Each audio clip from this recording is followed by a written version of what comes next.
All right, we're live. Even though OBS is acting up, I did not do the transition there. Apologies. Which is the one thing I wanted to ask for. One thing, and it didn't do it. Anyways, welcome to Pendragon. Episode is the third episode of 503. And we'll quickly introduce everybody we got here. We're back with Gary again as a guest. Welcome back, Gary. As Ulmir. Thank you. And we will go next to Thomas. Hello, that's me. My name is Thomas, and I'll be playing Sir Edrich of Winterbourne, Stoke, Marshal of Salisbury. Indeed. Mark. Hello, I am Mark, aka the Cat's Meow, and today I'll be playing Sir Florence of Idmiston, and maybe extended members of the Idmiston family. He is also the Baron of Axe over in Cornwall, and definitely not a spy here sent by a Cornish king. Definitely not. The fact that he said that he was, notwithstanding. I was gonna say something, but then he said that thing about not being a spy. So Yeah, definitely not. He wears the mustache and sunglasses when he goes out on his spy missions, so you wouldn't know one way or the other. And you are Baron of the Axe. All right, I'm just doing some minor updates there, and then Virgil. Let's go to Liam, sir. Are you sure you're not three Cornish knights in a trench coat? Hi, everybody. I'm Liam. I am playing Sir Virgil of Durnford today. Destined war hero, savior of Salisbury, personal bodyguard to Golfius. You know, a lot of people are saying these things. And I think they're deserved, honestly. Okay, Trump. What's Castellan of? Where are you from? Devices. Yeah, indeed. All right. Oh, I'm a Castellan too, but I forget where. Yeah, it's okay. That's the kind of thing that a Castellan should know. Yeah. It gets really awkward when you try to go return home and you can't figure out where you got to go. Vagon, that's where it is. Yeah. Where did I leave my keys? Where to leave the keys? Yeah. All right. We are picking out. We don't need this music. We're going right into wedding mode. Should probably switch off the Crash Bandicoot theme, huh? Yeah, maybe. I don't know. I think it'd be fitting. Nothing more romantic than the Crash Bandicoot theme. Yeah, if that's what you need, man, to inspire you for the game, all for it. I mean, that's the song I'm going to get married to. Yeah. But It's kind of a banger, honestly. That reminds me of, I want to say it was the second Naked Gun movie, maybe third, where he's like, play our song, and then the guy like, and then he starts singing Ding Dong, the Witch is Dead, and he's like, no, our other song. Yeah. That's like the romantic. Yeah. Okay, I love those movies. They're so dumb. Oh yeah, a lot of fun. Okay, so let's maybe look over what we're doing today. I think it's pretty clear for everybody who's involved is aware. It is the wedding of Sir Ufo and Lady Jenna. The lead up to this was pretty straightforward, coming out of what could have been a really nasty scenario. Both Ulmir and Edrich charged in to save Ufo from what could have been death. In the process, a stray arrow came and killed the champion that was fighting Ufo, right? That was the same thing. And God intervened. Yeah, God intervened according to Ulmir and Edrich. Both became more holy as a result. One sec. More devout. All right. It doesn't take too long for arrangements. They are postponed a bit. So this was originally aimed at the summer. It's actually going to take place in Silchester in the very, very late, like the end of summer. Like, let's say the first week in September kind of thing. That's still summer, right? When's fall? When's fall officially start? Autumn's like October, right? Let's find out. The fall starts in like September 11th or something like that. Yeah, we'll say it's just before autumn is when this takes place. So a lot of you have been stuck either in Salisbury or in Silchester, or you went back to Salisbury briefly.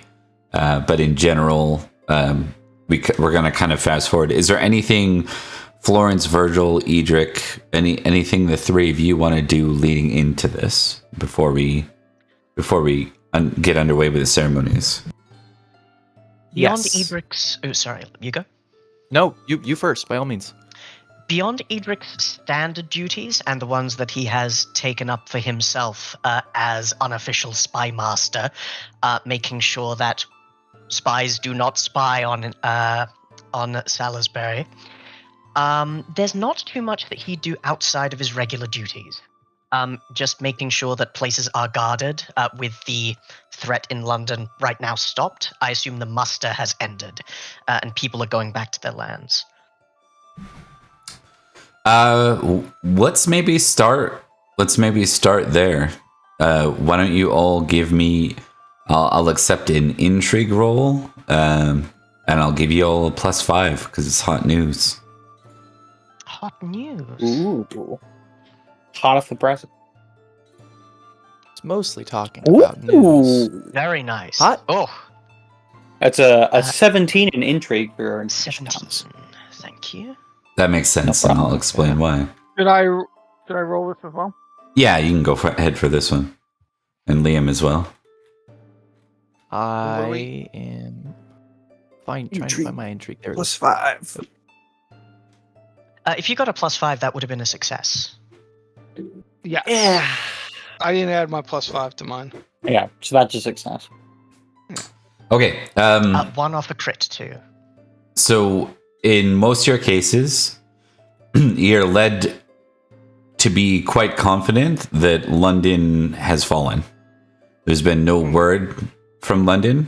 No word, and this would explain the 20 for Florence. No word back from Rhodri. There has been basically Saxons swarming that part of Thamesmouth, and the port is considered closed. There was sign of smoke, and really there didn't seem to be a lot of opportunity one way or the other to get involved with London in any way, shape, or form. Anyone who sent spies, those spies wouldn't have returned back. That would have been the scenario. So cutting off, let's go over a couple things. The amount of damage that Ulfius's army took from that was significant. There was no ability to reroute and go lead an assault back. So if there was question marks about why that didn't occur, there wasn't enough reinforcements to do anything. Even if you brought everything that Silchester and Salisbury could throw at it, it's just not enough. Not enough Especially after for the licking Saxons. we took. Saxons are numbered. They're very, like, when you get to Essex, when you get to those small lands, they're overpopulated almost with Saxons. And what's worse is where the armies of the Kimri rely on the only trained soldiers really being nobles. The Saxons train man, woman, and child. And that makes them very good and very well numbered, despite having the cavalry disadvantage. So, that is the fear. There isn't any confirmation from London, but that is the fear. And Rhodri is still absent. Any questions on that point? Just wanna... London has never fallen, and it has not done so here. The defenders hold. I'm using my new spiritual thing. Okay. I think this is how Rhodri has become a king by his own hand. I think he's decided to just wing it and be king of London for a while. Absolutely. But it does kind of lead into another question I had. Is the muster over? People returning to their lands, or are we in Salisbury? In Silchester The muster as well? ended the moment you returned back to Silchester lands. Indeed. In that case, everybody is back on their lands, just making sure the place is defended and staffed. Understood. That's me. Mark. Florence is probably going to be spending his time in Sarum, making friends and being charismatic. Just kind of supplanting himself as a useful, interesting, and fun figure. Getting in everyone's good books that he can. All right, we'll go over to Thomas first for roles here. No, I'm going to hold off for a sec. We're going to go to Liam first and understand what Liam's intentions are for that time with Virgil. Virgil would like to throw a party celebrating his excellent fortune and glory that he got in that last battle. Obviously, it'll be an understated event. He doesn't want to celebrate the losing of a battle, but I think he's going to pitch it more as like a, hey, those of us who survived have something to be proud of. So we'll drink to it and have a nice time. Also, did you know I did all of this cool stuff? Yeah, that's fair. Okay, so Thomas, your intentions are mostly to keep things secure in Salisbury in every way, shape, and form through the martial role. You can test for me battle to start. Critical. Natural 20, no less. Okay. Stewardship.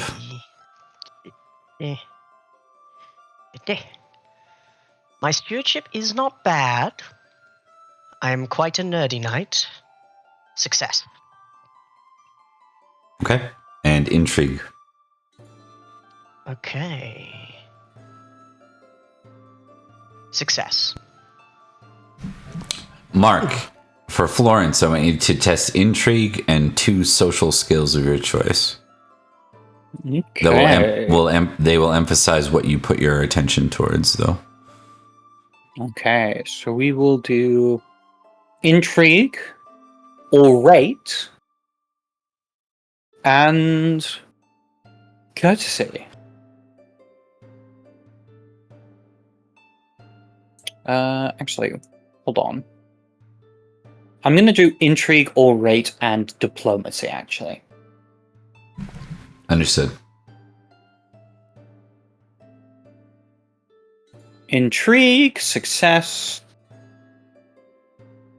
Orate, success. Diplomacy, success. Success is all around. Excellent. For Virgil, I want you to test proud, indulgent, and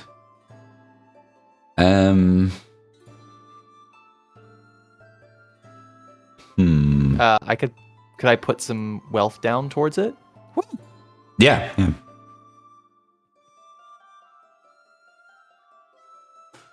Proud, Say, indulgent. I have written 3 lines of a poem about you. Yep. Can we have Thomas test compose then as my third role? No. Are you gonna give a speech while here? Me? Yeah. This is your feast. What's my orate? 5. Could be worse. Go for it. I was about to say, I don't don't know, know, what's my orate? I could test honor. I could impassion with honor, but that would still only put me to a 15. And if I fail that, it's going to be very bad for me. So everything else is too much of a risk. So I think maybe, you know what? I'll try this, Bob. Can I test hospitality and orate? Yep. All right, let's try it. Yeah, all right. Wait. Does that put you in melancholy? Nope, not at No, 15. because it's just a 15. Oh, No, that's it's right. It's 15. 15. Got you. That's why I chose that one. I was terrified. One of the best updates. Oh, look at that. You got it anyways. Okay, so Give me you're more glory. gonna take indulgent, but you're also gonna take temperate because you hosted the thing. Hell yeah. You can tick proud, You're gonna take orate. And then Nice. there's one other. And then if Generous. can I spend 5 Librum on this party as well to continue to boost my whatever, you know? It costs you 10 if you want to host a fee. Like a, Cost me 10? Yeah, Yeah. 10's easy. I can do Okay. 10. I can just drop that. I think that's what it is. We'll go back and look, but I think it Quite costs. a bit. I think it costs 10 to host a personal one for like. If we look it up again, I can adjust. It's not going to devastate me if it ends up being more expensive than that. It won't be more. It might be less. So we'll look it up after. Just remind me when we get to winter phase stuff. I'm going to quickly pull up some Oracle tables. When you give me 2D100, let's see what the theme of your last few months, or well, your party was rather. Give me a 2D100 roll, Liam. Okay. It's a 71 and a 33. Oh, betrayal and food. No, not again. It keeps happening. Oh, Mark, we lost your camera. You lost your camera. Yeah, I know. Hold on, I had something just. All right, we'll be right back. I don't want to do this.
All right, we are back. I forget. Oh, we are looking at the Oracle tables. That's right. Big year. This has been a big year for us. Okay. Yeah. We're in 503 now. Here's what you learn specifically, Virgil. A lot of the nights when they get to drink and not at Sarum, where they have to play super nice, a lot of them aren't keen on this whole unity with Ulfius thing. A lot of grudges from Sir Blaine's and Roderick days. There's a lot of knights that seem to be like, they're not like, I'm gonna kill somebody, but they're like Grumbling about it. yeah, they're like, fuck the Atreides. They're like, fuck, which is what the tribe was before they became Silchester. Fuck the Romans, because that's the other part of Silchester. Yeah. And then they're kind of like, what have they done for us? They're allied with Saxons. I think Virgil's gonna crack some heads about that. Not like literally, but he's got his hounds specifically for putting down dissent like this. So anytime there's conversation like that he catches, he's just gonna make sure that his hounds, who recently murdered a guy, are gonna be in the within listening range. Like they intimidate them away, or they drag them out of there, or they beat No, they just are going to be within earshot, very noticeably. So it's like they're not going to go up and start talking shit, but the hounds are always listening. Maybe you shouldn't talk about that shit around the hounds. Maybe you shouldn't talk about it at all, Kind of a big brother's watching you vibe, you know what I mean? Understood. Big dog. Big doggo. Big doggo's watching you. Thomas, 2D100 for you. Let's see if there's anything wild that happened during that time. Kidnapping and bird. 44 and 68. Oh, man. Interesting. Oh no.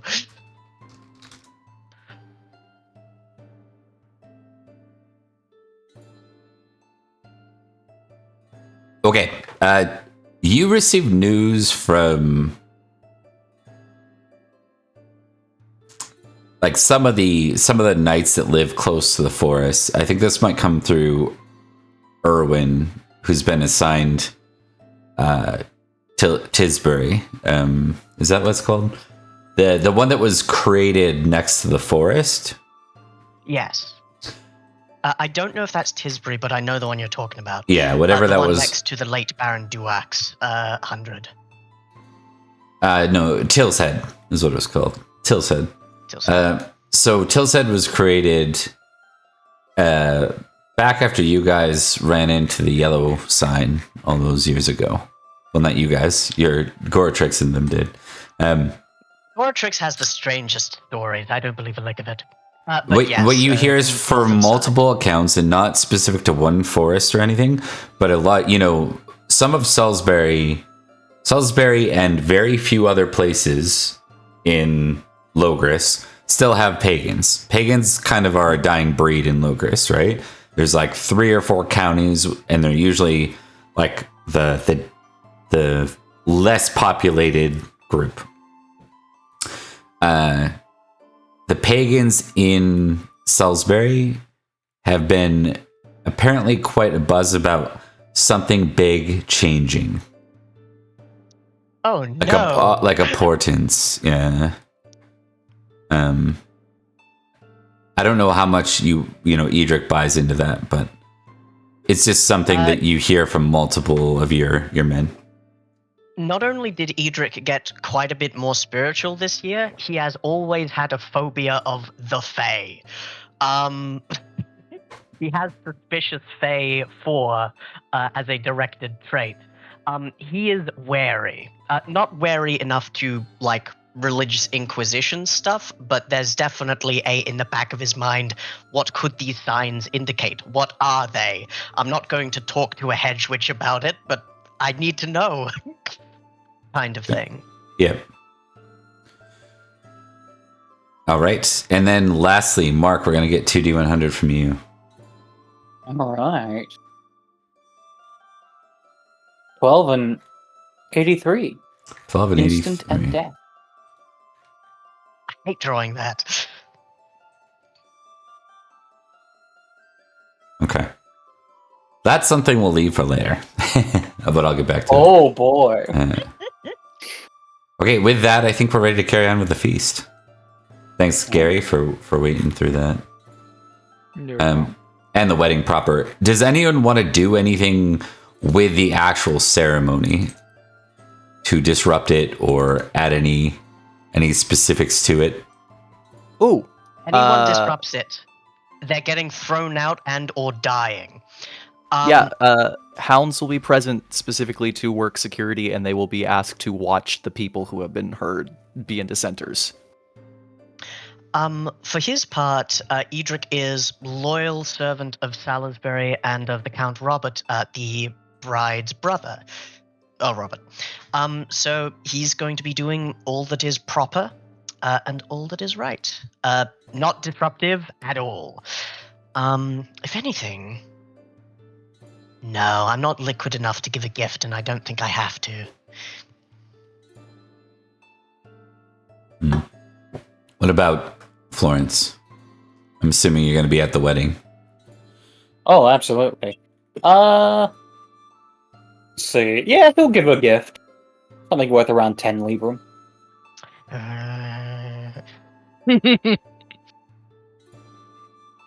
Okay. Edrich's poor. I actually, I'll get a gift. I'll get a gift for both of them. We can do the usual, or what we haven't done in a long time, but we used to, which is we'll do the gift at the end of the feast, like the last round of the feast. I like that. Hey? I like that. Okay, so let's cut over to... Oh, you guys can all see it. Perfect. So we are at the feast now. It's a 3-round feast. The ceremony itself... Gary, we're going to get you to do 2D100. Let's see if any hijinks happened at the ceremony itself. Sure. And I'll get a heraldry from the 3 of you while you're waiting. 2 and 55.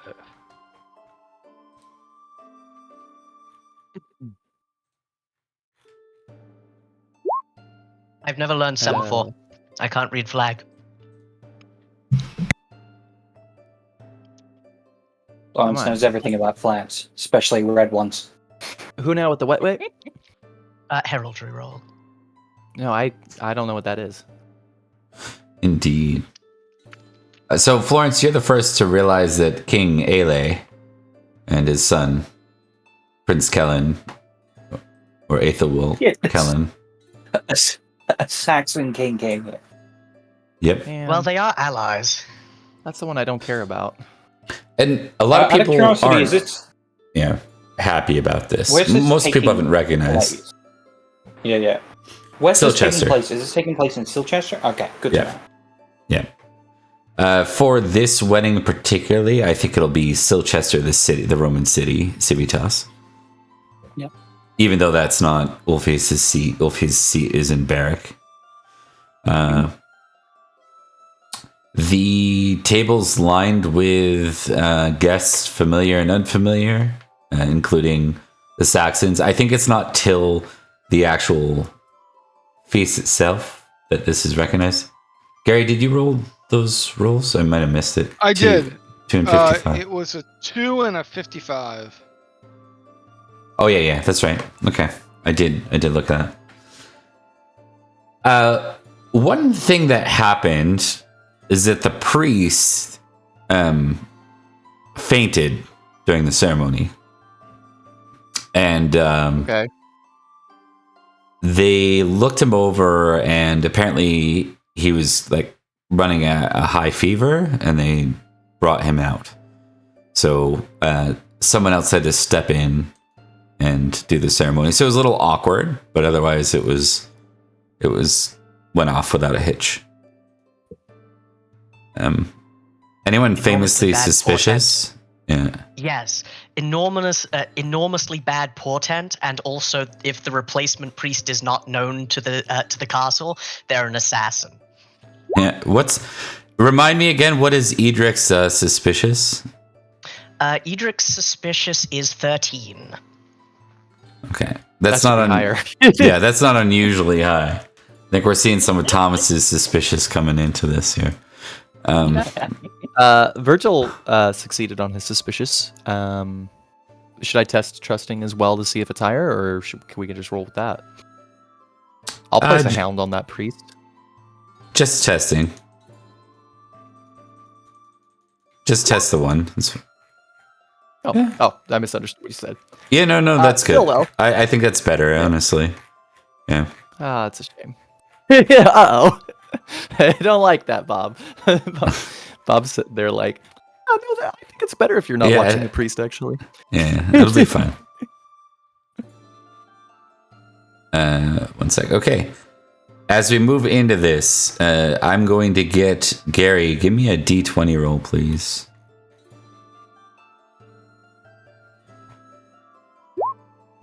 $19. That's either very good or very bad. Yeah. Maybe. Let's see.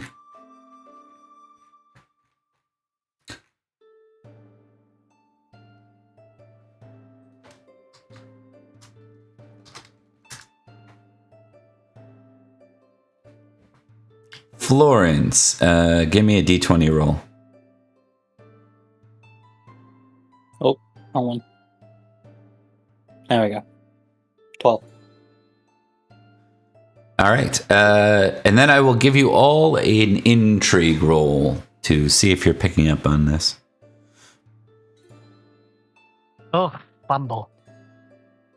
Edric's busy. Success. Busy trying to stop what he's Really very worried interested in about. this priest.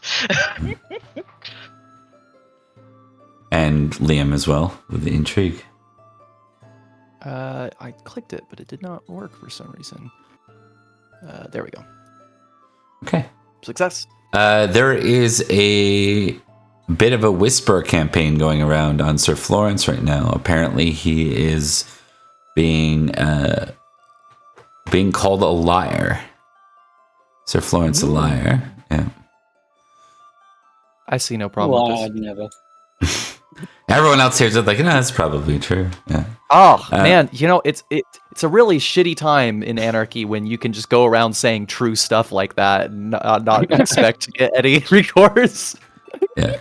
Again, this is a whisper campaign too, so this is no one can trace a source kind of thing. It's a did you hear? Yeah. So they're talking about his role in Salisbury being disingenuous, I think is the big topic right now. Oh my god, slander. That's so unfair of Slander. them to go around and say things that are blatantly and obviously true. I can't believe that. Right? The Someone hounds- stop them. The hounds go up to these people whispering it, and they go, "When you say true things, sometimes your throat gets parched. Here's some water. Say it more." Say it more, lads. Why should I go to jail for a crime someone else noticed? Is that blah blah blah? Is that what that is? Yeah, Yeah. you need the best. You need blah blah blah. All right, everyone, give me an app roll appearance for now, for the next few months before we cut over. Come on, valet. Yes, Right on the dot.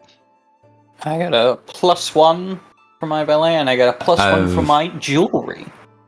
It does make sense that you'd be above the soul. Yeah, I was about to say, Olmir that was should a almost get that fashion as a roll. pass. Oh no, I was talking to Olmir. All right, success. Success on appearance from me. You know, I mean, it's possible that his brother was being spiteful. You know. Unlikely. Liam, Who did was you the roll one who yet? picked him up from the ground and put him on his horse? I did True, not. true. Fair enough. Did it not trigger again? Why is it not doing that? There we go. I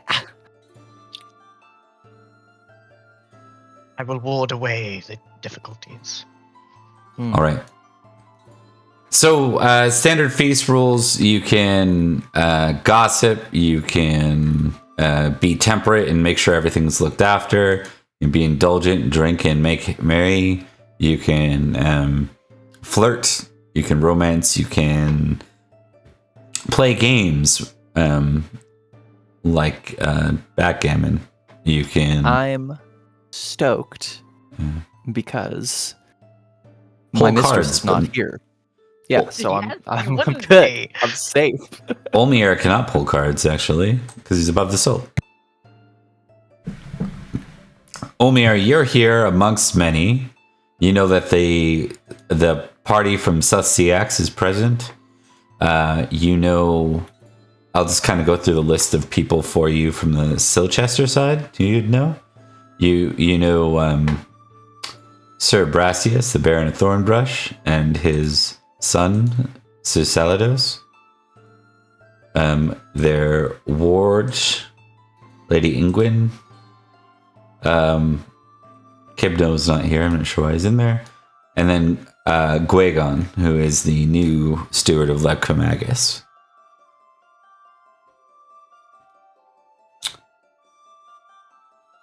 From the other side, there's Robert, the heir to the county of Salisbury. He'll be an earl one day. There's Mother Lady Ellen.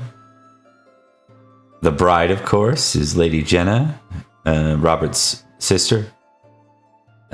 You know the player characters. So Erwin is one of the leads as well. Lady Violet is someone you've probably had political conversations with at some point or another. And that, I think, covers it. Oh, and I guess Sir Jareth's wife, the late Sir Jareth's wife, Lady Lilla. And that is that more or less covers the grouping here. And notables. Yep. Yep. Is there Alright. anyone you wish to speak, or is there anything? What do you want to do? Let's start with that. What do you want to do I in this? think first things first, I think Olmir, if possible, he wants to go around and do his good courtesy, greet everyone above the salt, make sure they're comfortable, check in with them, Instead of focusing on just one, he wants to kind of, Make sure thank them for coming. Yeah, make sure everyone's comfortable. Make sure, the travel's been good. He just wants to basically make sure Lady Jenna, his new sister-in-law, and his brother are comfortable, and he, kind of helping out with the familial duties of making sure everyone's greeted and feels like they're being respected and so forth. Alrighty. That will be a temperate roll, good sir. Temperate. All right.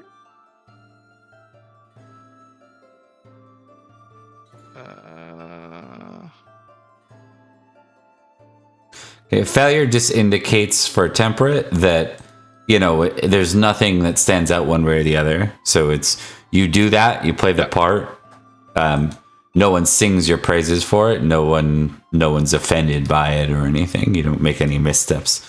A failure just indicates simply that you go about that process. So, and because you're above the salt, you get 2 geniality. Okay, that brings us to Florence. All right, Florence is here to party. Let's throw some cards. All right. All right. Holy blessing.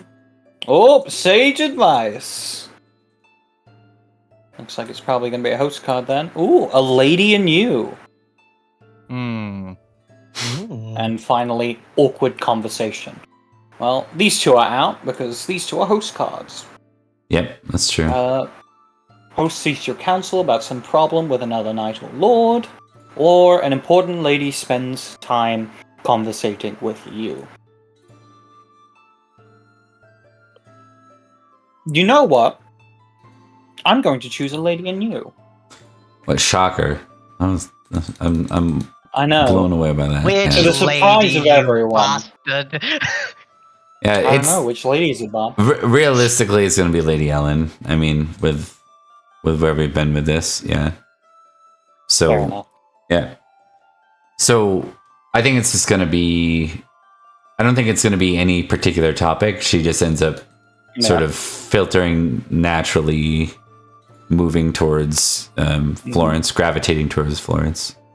I think it's very much Florence, in this case, appears to be playing the role of confidant and assistant to Lady Ellen, kind of assisting her in whatever manners he can through his abilities of diplomacy and intrigue and courtial address. I would disagree. So I don't think that Lady Ellen's job here is to be a host. In fact, it's like this is not the host family of the marriage. This is the mother that needs to get out of the way of the ceremony for the ceremony to go well. And she's not used to it, and she doesn't know what to do with that. So basically, your role in this is she needs to be distracted and just be a guest. And it's been so long since she's been one, she doesn't know how to be one. So that's kind of what that looks like. Yeah. All right. And plus, this just the nerves from the wedding. So yeah, fair enough. All right, works well. Awesome. And then we'll continue with that later. Edrich, you are muted, good sir. Sorry about that. Hello. I think at the beginning I would like to draw some cards as well. All right. So let me draw some cards and see how it goes. Personal valet, be valorous, a new teacher, and tired. Well, I'm not picking tired. I'm surprised that none of these are a host card. Personal valet could be nice. A new teacher might be interesting. But I think it makes sense based on the history of this feast. I'm going to pick be valorous. Specifically because the Knights of Silchester and the Knights of Salisbury were brought together not too long ago in the name of brotherhood and valor. So a group of knights speak of bravery versus foolish recklessness. And I think Edrich launching into the middle of a field of bodies to grab a horn and blow it, it probably comes up. So let me roll Valorous and Reckless. Valorous is 10. Reckless cannot win unless it crits, which it does not. Valorous wins, and the knights are impressed by my courageous words. It is the duty of a knight to be brave, to steel oneself, and to do what others would not. It is what makes us different from those we defend. It is what makes us different from the peasantry. Of course, we must marshal that with good sense, which is why I did not go into that battlefield naked. Let me tell you of my cousin. Oh boy. That's fair. Okay. Yes, thank you kindly. That is that. Let me take tired and put it away. There we go. And that's me, just him talking with the knights. That brings us to Virgil. Oh, also, Edrich should be at 4 geniality, actually. Yes, 1 from being up near the salt. Yes. Good eye. I'm going with some cards, I think. Yeah? Hell yeah. Yeah. All right, so remind me, I am at 7,000 glory. Until I hit 8,000, I'm still at 3 cards, right? Correct. Yep. Cool.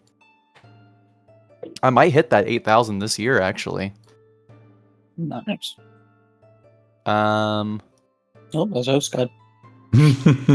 Toast with the toast. Host with the toast. The toast with the most. All right. Oh, great. Courtesy. Yeah, so this is Ulfius will rise and say, to the bride and groom, to Silchester and Salisbury. Or he says, to the Vale and Salisbury.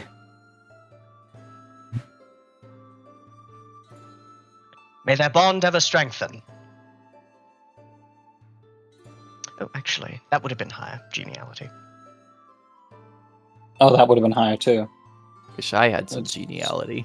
That's a 7. I'm going to say that geniality can't apply from the same round towards... Oh. Yeah, because otherwise it's unfair to the person who hasn't gone this round. And it puts the person who pulls the card at the most disadvantage if they go. Yeah, because they wouldn't have held it. Ooh, Olmir wins. Olmir is going to scrape that one, though. That makes sense. What does Olmir say? What is his toast? It makes sense that the brother would steal the show. Yeah. To the union of two allies, long brothers, to a dream of a better future together against the enemies all around us, and in the Lord's blessing and glory. Hear, hear. To my brother and his lady wife. All right. Partial success still nets everybody else 1, correct? Indeed. Yep. So Virgil's still going to scrape 2 off that. That's pretty good. It's great being at least near the salt. Being below the salt, like we were a couple of times, really drags you down. See Virgil going to do something else, and all of a sudden it's like a toast. He's like, fine.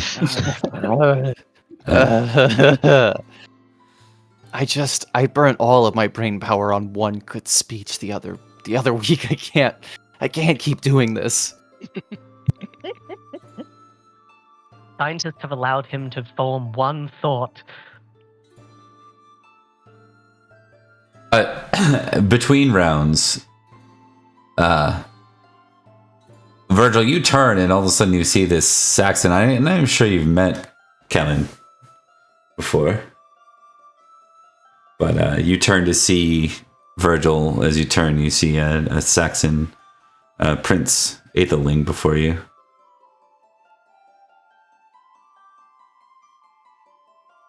Is Liam listening? Oh, I'm sorry. I thought you were talking to someone else. My bad. Say again. No, you are Virgil. Prince Stellan has appeared behind you as you turn around. Oh, Jesus. Someone should put a bell on you. You say to the prince, never mind. It's Virgil. You know. He raises a brow. Can I help you? You're Sir Virgil of Salisbury. Durnford Manor specifically, but I also am the Castilian of Devices. Yes, that's me.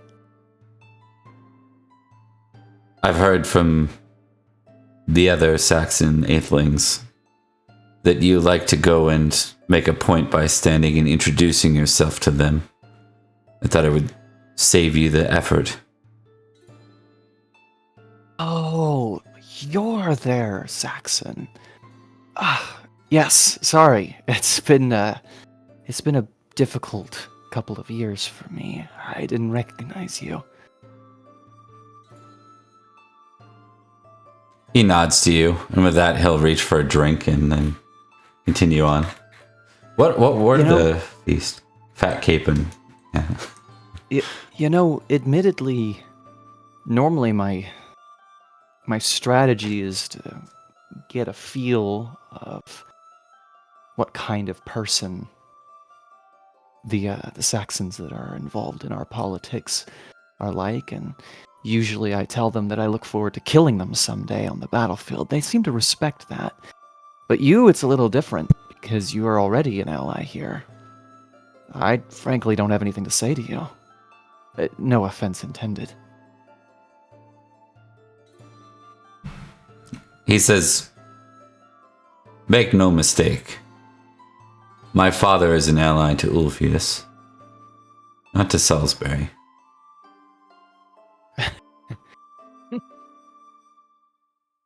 I have a friend, and that friend has a friend. Situations like that, I think it's best to consider my friend's friend mine as well. Otherwise, you have to worry about getting stabbed in your back. Don't get me wrong, Prince... what was the name again? Kellen. Helen. I understand your hesitancy in wanting to associate with someone's who in all likelihood hate your guts, and vice versa. But things in Britain have been difficult for everyone. The way I see it, your side's been struggling as much as ours has. I don't think you can afford any new enemies right now, any more than we can. So, maybe it's worth it to make do with some new friends. He nods. And with that, we'll kind of see where things go if they go there. I won't have him walk away just in case you end up interacting with him next round. So we'll go to round 2 with Ulmir. So what other actions can Ulmir take? So you did the temperate thing. You can dance, you can flirt, you can romance, you can orate. So you you could step up and deliver your own speech or your own toast here. You can rumor, like gossip monger, gossip in general, which is intrigue. Is there any way that he could try to, since Robert, the future Earl, is now his brother-in-law, right? Mm-hmm. Is there any way how old is Robert? Robert is, you're not 100% sure. He's over 10 though. So he's just short of being, he's a page. Can he try to get friendly with Robert? Yeah. Really get Robert in his good graces? That's what he'd like to do. Okay. Yeah, so... Because the kid might be bored with all these adults all around, just drinking. He'll try to, be friendly, point out to Robert who notable people are, and, just try to be, buddy-buddy with him. Okay. Do you want to approach this from... Robert heard anything? From an intrigue angle, from a courtesy angle, from a... I think it would be either intrigue or courtesy. I'd say intrigue, actually. Yeah, he's Okay. going from an intrigue. He's trying to. Yeah. Do you want to impassion with anything like hospitality or loyalty, love No family? passion with love family. Okay. Go ahead and give that a test first. All right. Impassioned. All right. So you get a +5 to your intrigue roll.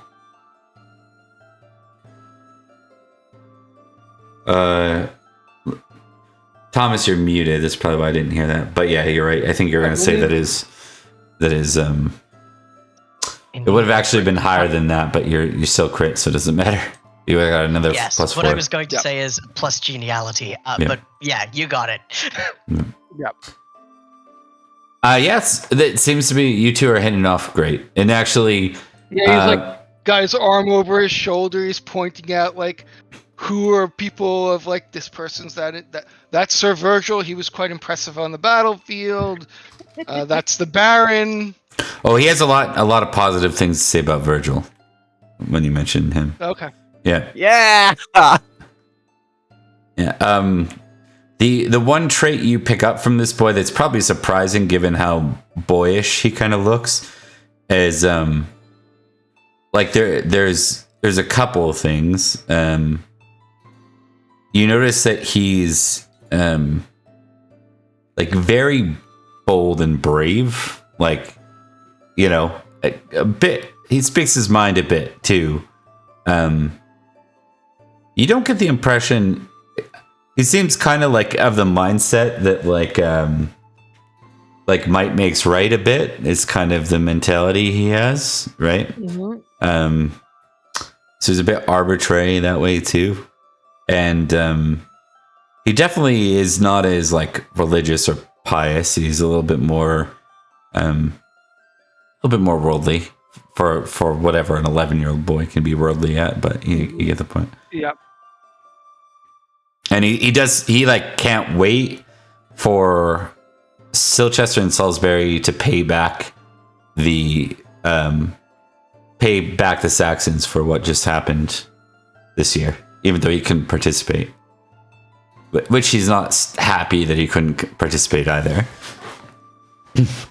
And he's not a squire or anything, right? Not yet. No, he's in the page program, so he'll be a squire at 15. It's usually 14's when they kind of start, but 15, I don't know. The new book says 14, old book, we're going to go with old book. 15 is what we've always done. So, yeah. Any other key takeaways there? Is that good for that one? I think that's good. All right. 3 geniality. Oh no, crit. 4 geniality. Dude. Our little disaster. I can't wait to see how that mess of a personality is going to work when he gets to an adulthood. That's fair. I like him. I like him a lot. I like him too. Except for that one time. No, I like that too. I think the one other part that Omir will bring up is he will bring up how an arrow sent from God helped intervene and save his brother. He just bluntly says, that sounds like luck to me. The Lord works in mysterious ways, young Robert. The one thing they don't get along at, that's great. He says, indeed. And sips his grape juice. I don't think Omir pushes it too much, Yeah.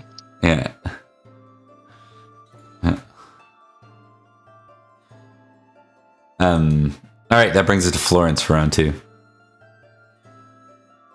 All right, then. Florence is going to start off with some good old-fashioned gossiping. So basically, just as a reminder how gossip works, is it's basically like sowing rumors, or is it just generally learning information? You can take it either which way. You have to be specific, though, of what you're trying to do. Yeah, before you test it. Yeah. I think Florence is going to be sowing old tales of his legends and heroism, basically hyping himself up through rumor mongering and a whisper campaign. Your own hype man. Essentially, yeah. All right. Go ahead and give... Basically, he's trying to counteract the rumors that he's a liar by bringing back old legends and things that he's a part of. Like, did you know he was one of the people who found the Sword of Victory? Until that eventually spins into Sir Florence, the Knight of Victory, or whatever the fuck. All right, understood. That'll be intrigue with your +3 geniality. I would like to activate my... Actually, could I activate my hospitality? Yeah, there's nothing directly offensive to the... If you were... I think I don't feel good enough to do it. I don't think it makes sense in this ability. Yeah. Because it's not... It's if anything, it's a I'd say selfish thing. honor. It's not actually Honor that is the big one of a you thing. couldn't do with this, right? Yeah. Okay. Yeah. Oh, that makes sense. You know what? In that case, I will do hospitality for this round. Oh, I miss Merlin. Damn it. Yeah, I love the guest appearance from Merlin. was- He was yeah. very cute. Very cute. He That's looks what he so well. was. In his cat disguise. You know, he Yeah. can shapeshift. Exactly. We've all seen the old Disney one. Yeah, devils can turn into cats. That's their thing. That and snakes. So I have a +13 to this. Why +13? 10 plus 3. Plus 10 for the hospitality success, because it's an Okay. exalted Yeah, passion. yeah. And plus Okay. 3 for the geniality. And I rolled like shit. That's a 12. Got him. I rolled All right. a fucking 2. I love the idea of counteracting Florence is a liar with, yes, but think of how good I am. Look at all the good shit I've Look done. look at all of the awesome stuff that I, the person you're Didn't you calling know a that's how liar, politics have really done. works? Yeah, 100%. Yeah. Look All right. over there. Yep. 100. All right. Alright. Okay. Yeah. So it seems to be going well. Not like critically well, but it's going well enough. Yeah. Fair enough. I also get a geniality for a lady in you. Right. Oh, Alright. she's around with you for this whole ride too, hilariously. So, Yeah. yeah. Okay. That brings us to Edrich.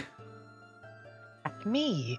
I would like to draw another card. However, I would like to get the temperature on something here and now. Hot. Ulfius literally quite hot. Ulfius literally called for a toast, and as did Ulmir, talking about the bonds between Salisbury and the Vale. How? Because I might not be privy to how much that's grumbling here, but on the Silchester side, how are people feeling about that? That's the kind of rumors I want to pick up, the kind of seeing how they in this place. Behind the veil of courtesy. Veil. All right, that'll be an intrigue roll. Absolutely. Hold on. Sorry. Wait. Cleavage time. Cleavage time. Critical. Oh, natural 20. Awesome. Okay, so the impression you get with this one is things are not as controversial in Silchester, or at least everyone's paying you lip service. You're quite confident, though, that you're getting beyond the lip service thing. A lot of that for them seemed to have died with Sir Blaine's. Indeed. Who actually is someone that died randomly in one of the battles, and was, if he had still lived on, probably would have been a lot messier by this point. But Yeah, with I'm very glad that he died. the grudge seems to be mostly with like Salisbury to Silchester, it seems. Versus now, what you do get though is they consider you like a not on the same level ally. You would be a minor ally to Silchester. Silchester's a duchy with 3 counties. You have partial tribute from a second county, and you're primarily a smaller county than Silchester as well. Just because they're absolutely technically correct doesn't mean they shouldn't see us as the formidable force we are. No, they're gracious enough to not be offensive in how they approach that. No one says it outright. No one suggests it. You just pick up on it because you're a crit. You also pick up that King LA and doesn't see Salisbury as an ally through this. That's fine. I don't see them as an ally either. They're next. Yeah. All right. So, but yes, I think that's very good information. Even if Edric's pride does sting a little, he is modest 13. So he definitely doesn't make any kind of deal about it, especially because they're not. Fair. All right. With that, we're going to go to Virgil. I love Virgil. I don't have anything fun to do here, I think. How many rounds are we doing? 3? 3, yeah. Okay, well, I can interact a little bit with Lady Jenna when I give her my gift. I think that'll be fine. So I can just draw my cards. Card Indeed. time. Card 1, a lady departs. Card 2, an ideal wife. Host card, but also wife related, which I already have. Yeah, we can And ignore then that if maybe you got a dance. wife. Yeah. You are a good dancer. Yeah, I mean, you could dance with Lady Jenna. It is her wedding or whatever. That sounds really sweet, actually. And say the yeah. dance is underway at this point. Yeah, let's do that. What's my dancing? Oh God. All right, sure. Let's embarrass Lady Jenna. There's no failure or fumble condition here, so I think it's it'll be up to expected, right? Bob's. Yeah. It'll be up to Bob's mercy. Fumble's the only real worry in this. Knights aren't. Dancing isn't a knightly skill yet. Just kidding. Just imagine Damn we you, all Lancelot. I'm gonna roll a Just imagine passion. we're- I'm gonna roll weather. What? Thunder. You rolled Terrain thunder. dance. Thunder rolled an 8. Yeah, man. You know you gotta use it or you gotta lose it. Oh, all right. No success on the dance. It's not great. Oh, you didn't roll a passion. Okay, never mind. No, I don't have any passions that apply except for maybe loyalty lord, and that's an 18, which means I do not want to fail that. Gotcha. Okay, yeah. I mean, it goes well. Is there anything you want to say to Jenna? Like, is there any? You can zoom in for maybe half a second. I think while they're dancing, she asks him, right? I think it's more like this is like everyone's dancing, and it starts with the bride and groom, and everyone else is dancing, but it's one of those, switch off type of dances. So at some point, you end up being her partner in the group dance. I think while they're dancing together, I think he'll just kind of say, I'm certain you're sick of hearing people say they're proud of you this evening, so I'll spare you. When you say it though, Sir Virgil, I know that you aren't just filling air. So I appreciate that. These things, they don't come naturally to me, Lady Jenna. I can tell. She smiles. But they do come naturally to you. I can see it. I'm not worried about you at all. She nods slowly. She said, I wish I had your confidence in that, Sir Virgil, but I do love my family, and I do see the necessity in this. Beyond that, Lady Jenna, you're better than I am. I would trade almost anything in the world to be like you. I appreciate the choices that you're making for us. And I appreciate the strength you're showing of character in how you're doing it. I'm not worried about you. I think normally she has like a bit more space and room to, some people don't accept compliments very easy. She's one of those people. So with the fact that you're dancing together and that happens, she definitely kind of gets a bit bashful and silent, and it's sort of an awkward like last 30 seconds or so before the dance ends. That's okay. Yeah. It doesn't feel any different to Virgil. It has been that level of awkwardness for him the entire time. Yeah, so yeah. All right. With that, Edrich, I need 2d100 real quick. Yay! 73 and 88.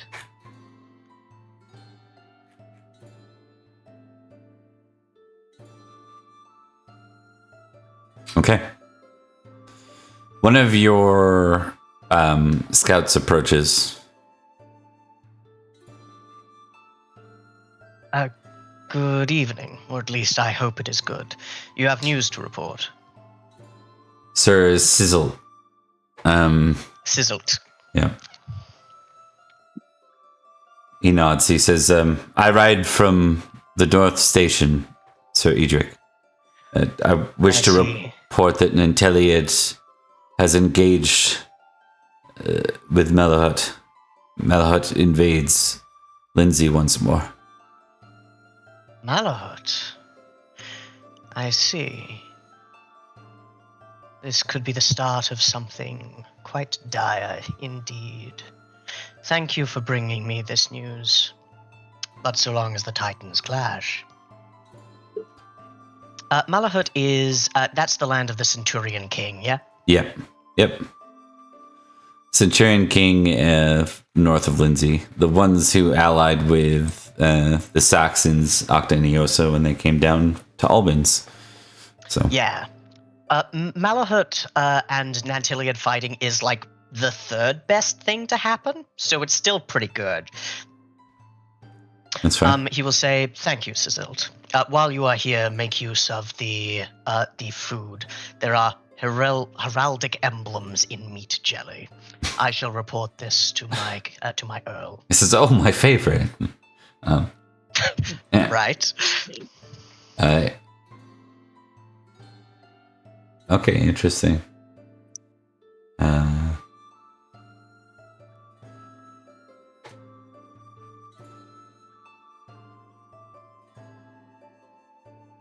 Right, so he'd be from Hanton originally, one of the refugees that left Hanton when, or one of the refugees from Sussex, so South Seax. Remember when they got nuked by the Saxons years ago? Their whole town got destroyed? Yeah. They Make fantastic scouts because they had to go through very hostile territory. I think he's going to gently push him towards the Salisbury side instead of the South Saxon side. Why don't we keep you away from the CX Saxons? Yeah. Exactly. Okay, understood. And just to note, that's the same era where Mark, where you took in the lady that ended up marrying your uncle, and now she's your steward, isn't she? She's still alive, I think. Oh, yeah. That was a pretty good year for us. Yeah. All right, so that's the second round. Third round is the gift-giving round. We'll check with Gary. Do you want to do this in reverse order? Or do you want to be the... Yeah, let's... Okay. We'll do it in reverse order. Okay. So, where do you, Liam? You're up first. Hell yes. Okay. Virgil, as he comes up, he presents two gifts. One is a new shield for Ulfo that specifically has a dagger holster, a hidden dagger holster, like slotted into it, the backside of it. Yeah. For Lady Jenna, he has a very nice looking silver laurel, like a crown laurel, for her. That's it. It looks very nice. It's very well crafted, and I will spend 5 librum on the 2 of those things. Awesome. Yeah, they both thank you quite respectfully. You get the impression Ufo's thanks as well is quite genuine. Hell yeah. Do you guys want to go? Edrich does have a thing. Edric's next. Yep, you bet. Edrich will offer a gift to Ufo. Edrich is a very practical man, and he knows... yes, he stabbed him. Edrich knows that while Ufo doubtlessly has access to the stables of, that befitting a duke, he will give a gift of a charger, newly born last winter, and trained by the stables of his house, because he lost one. Yeah, he says, I was in need for just this. My thanks, Edrich. Aw. I shall Edric's- remove that horse. Edric's growing up in the world. He went from having no horses ever to being able to give a horse away. Wow. Really, I had a lot of horses, and I got some money just last year by selling a bunch. And then it instantly went away. Florence will quickly push the horse he brought out the door. As he pulls out some pocket lint. No. 1 second. I was thinking similarly. I have 3 quarters and some pocket lint. Well, do you ever go to the wedding and they got 15 of the same things? They didn't have registries back then. Your guys are good. Yeah. So, I'm going to test one. I know exactly what Florence doing. Okay. Yeah. You get the impression, though Edrich, though he accepts it quite graciously and it means a lot to him, he's receiving, after you, there's this awkward amount of other people giving horses. And what it does, it puts a little bit of a shine on him losing the horse, his failure in battle. So his pride's starting to go up. He doesn't get that way with Edrich. We established that. He does feel genuinely grateful for Edrich and his brother saving his ass. But now that more follow, now it's sort of hey, we know what you need. When we get some glue and we can put you on the saddle that way you don't fall off again, that kind of thing. Oh, yeah. Boy. It's not that you guys bad. really fucked this up. Virgil's doing fine, though, as he is for all time. He's never done anything wrong ever. He's really crushing it, I think. This is his year. No, it goes okay, though. Florence. All right. Florence will bring forth what looks to be a large custom-made heraldry. As Florence's family is famous for their love of heraldry, it is a depiction of the red fox on the yellow background, except the outline is emblazoned in silver thread. That kind of aids to make the redness of the fox really pop on the yellow background. However, around it, the yellow fabric is studded with bits of blue topaz in shapes that make it look like they're lines, as if it's a combination of both Lady Jenna and Sir Ufo's family heraldries, bringing both of them together as he presents it to them both as this kind of symbol of their union and to the future fate of both families. All right, test heraldry for me real quick, without any geniality or anything. No bonuses. Yeah. Okay. Success. Yeah. I think people are genuinely quite impressed. So it's one of those things where they receive the gift well, but also as it passes to the rest of the family, it's also as it passes down the high tables, everyone's really looking at the craftsmanship of it. Yeah. So it's a hit as well. So far, 3 for 3. No one's botched a gift. Surely the brother can't. So with that, we'll zoom in on. Surely not. Yeah. Surely not. I think Omir has gifts for both Lady Jenna and for his brother. For Lady Jenna, I think he has a beautiful, if he has it within his, I don't know what his money is, to be honest. He would have tried to get her a beautiful harp, because I know musical instruments are a gift often given to nobles for Yeah, she weddings plays and harp. stuff. Yep. And he plays, like, he used to play the harp, so I think he gets her a very beautiful, fine-tuned harp.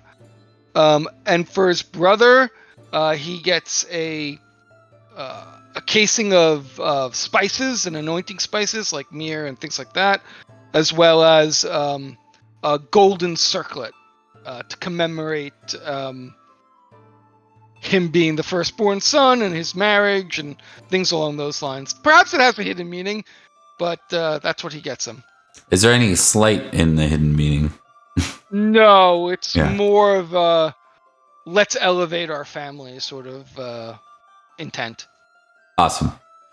Yeah, he'll look Dukes at of you the and Vale, you know, that sort of Yeah. stuff. he looks at you and he nods. He'll stand up and put a hand on your shoulder and give you a hug. Yeah. And Ulmir hugs his brother back. He says, despite all those times I put your face in the mud as a boy, he's like, you've grown to be quite the man, quite the knight. Well, I mean, it did a good thing for my complexion, it would seem. And Ulmir just smiles. Awesome. All right. So with round 3, as we move away from that, so we will give, for geniality, we will give you all a 3 for that. For not messing it up. Swanky. Thomas, can you add that with me just kind of like watching this a little bit? There we go. I did that okay? Yeah. Yeah. Perfect. All right. You know what I'm going to do too? I'm going to take one of these coins and make it like a red coin with a number 5 on it so that we can just like... That's a good way to tally, yeah. Yeah. So when it gets to these crazy numbers now, we have like a, you know, it's like Monopoly now. You can right? see We the got tokens. different markers. Yeah. Mhm. Okay. We bring dire news. Many of the Knights of Salisbury have died after being crushed by the weight of gold coins placed above their heads. And there was much rejoicing. All right. Florence, as you're kind of moving about and chatting with people towards the end of the feast, you see an old man that seems to like be kind of looking at you. He looks frail, very very sickly looking. He's got like a smile, like almost like a real fond sort of smile on his face as he looks at you from across the way.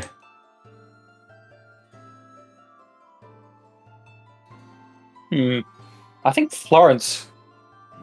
He doesn't recognize the man, does he? Which is kind of No, looks like not at all. an old man. Well, Tess recognizes if you succeed, then you can be confident you've never met him, and if you fail, Yeah. I think you just don't know if you've met Just him or not sure. Geniality bonus or no bonus? No bonus. No bonus here. Okay. Oh, a success. Yeah, you are 100% confident you've never met this man.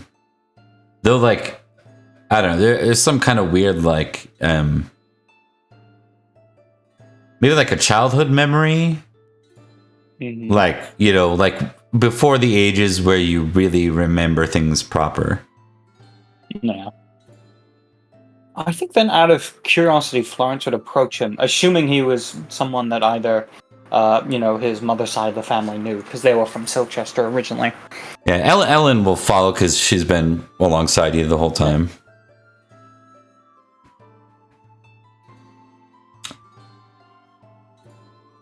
He smiles at you. He says, "Sir Knight." Good evening. I don't believe I know your name. What's your face, for that matter? Sir Boniface. You're Sir Florence, yes? Indeed I am. A pleasure to meet you, Sir Knight. He smiles. He puts like a hand on your shoulder and he says, Sir Morganor did well by you.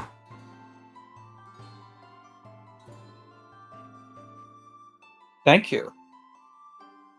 I'm sure my father would be quite happy to hear such. I think he knew it deep down.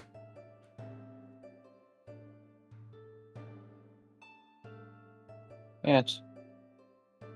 Were you a friend of my father's?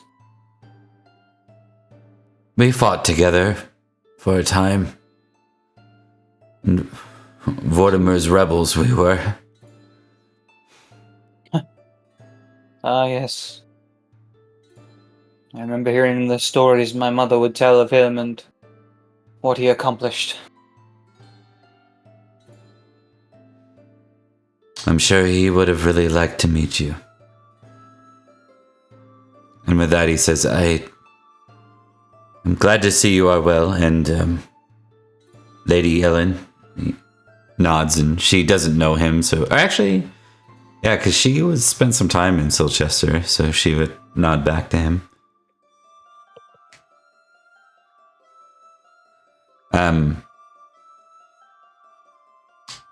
He'll move to walk away. Make an intrigue roll, Florence.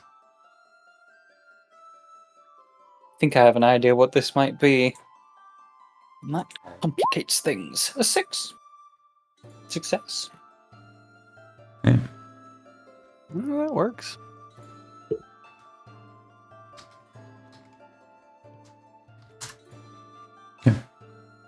Yeah, so as he walks away, Alan's like, that was odd. And like, you agree, but it's even more so for you. It's just something about the way he was looking at you and his wording. It just leaves you with a discomfort, yeah. Yeah, I think Florence is just like, have you ever met that man before? That knight?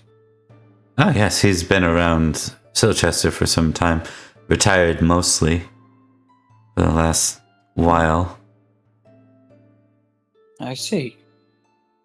It's like a moment where it seems like a thought appears in his eyes and he just shakes his head and goes, well, I'm sure he's just an old friend of my father's. Old knights tend to know each other, generally. Indeed. Indeed they do. Yes, we should probably return to the festivities. All right. Kind of office is on door. With that, I'm going to offer one little last scene before we let Gary go to bed. So this last scene is going to be an opportunity for Ulmir to speak to his father, specifically having heard news that there's a high likelihood that London has fallen, and dealing with the matters of king and the lack thereof in Logres. It's something that you are cautious of, given your father likes to dodge this conversation on a regular basis. But given a new opportunity, that it doesn't seem far-reaching for you to show some interest now. Yeah. Is this in the midst of the feast, or is I'm thinking this people isn't. beginning to leave? This could even be the days that follow, like some, maybe. Yeah. You know what? Let's set this as like there's probably like a royal hunt.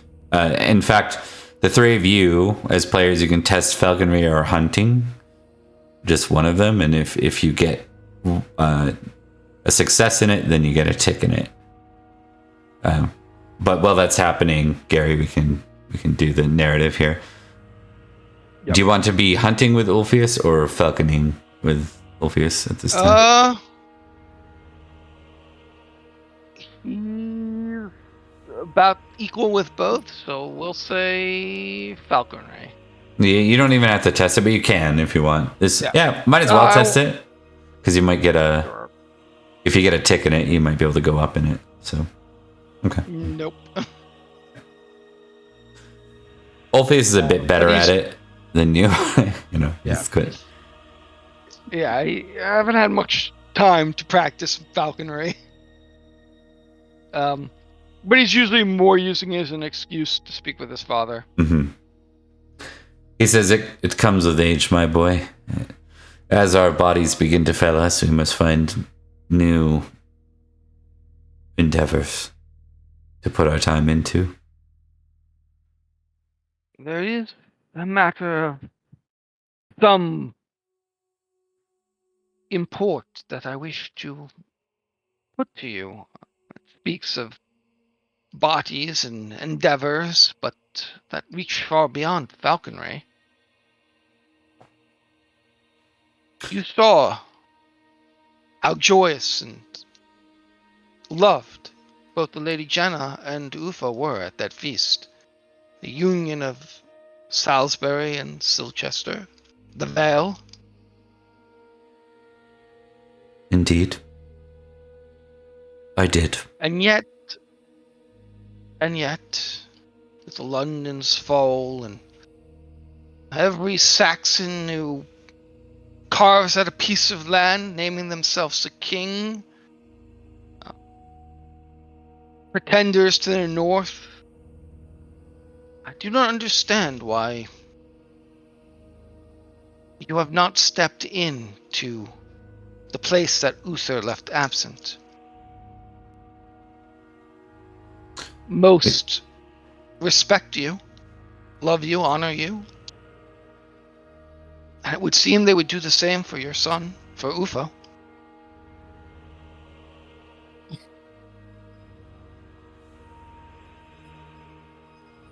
That role is... We've been through this, Umir.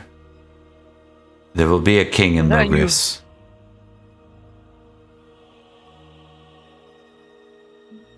When? When our enemies take our lands?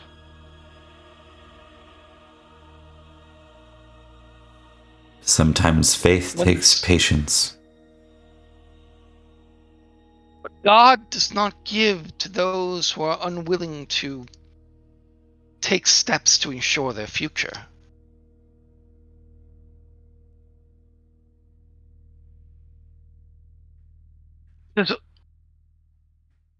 I don't understand. I understand you are humble. Give me an intrigue test.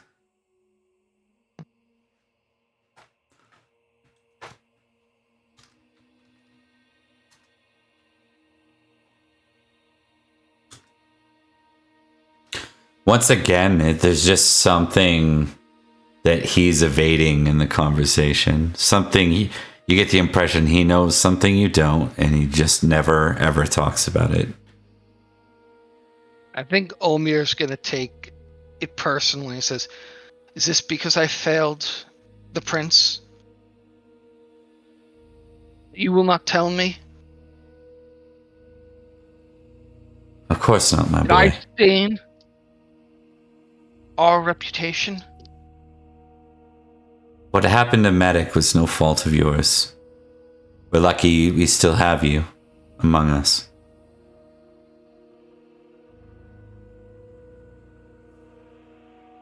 There will be a king in Logres again one day.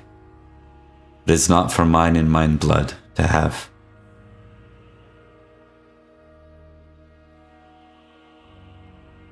Olmir, just frustrated, I think he rides ahead. Farewell, father.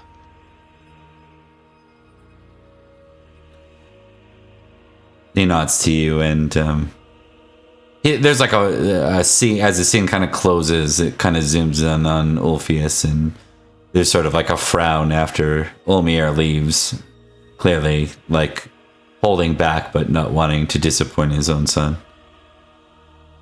And with that, thanks again, Gary, for always adding when you do join. Appreciate having you. And I will go to BRB, and then we can say our goodbyes. We'll be back in a couple of minutes, folks, and we'll see you soon.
I am the Merlin, the sorcerer of the ages, the guardian of ancient secrets, and the voice of the old ways.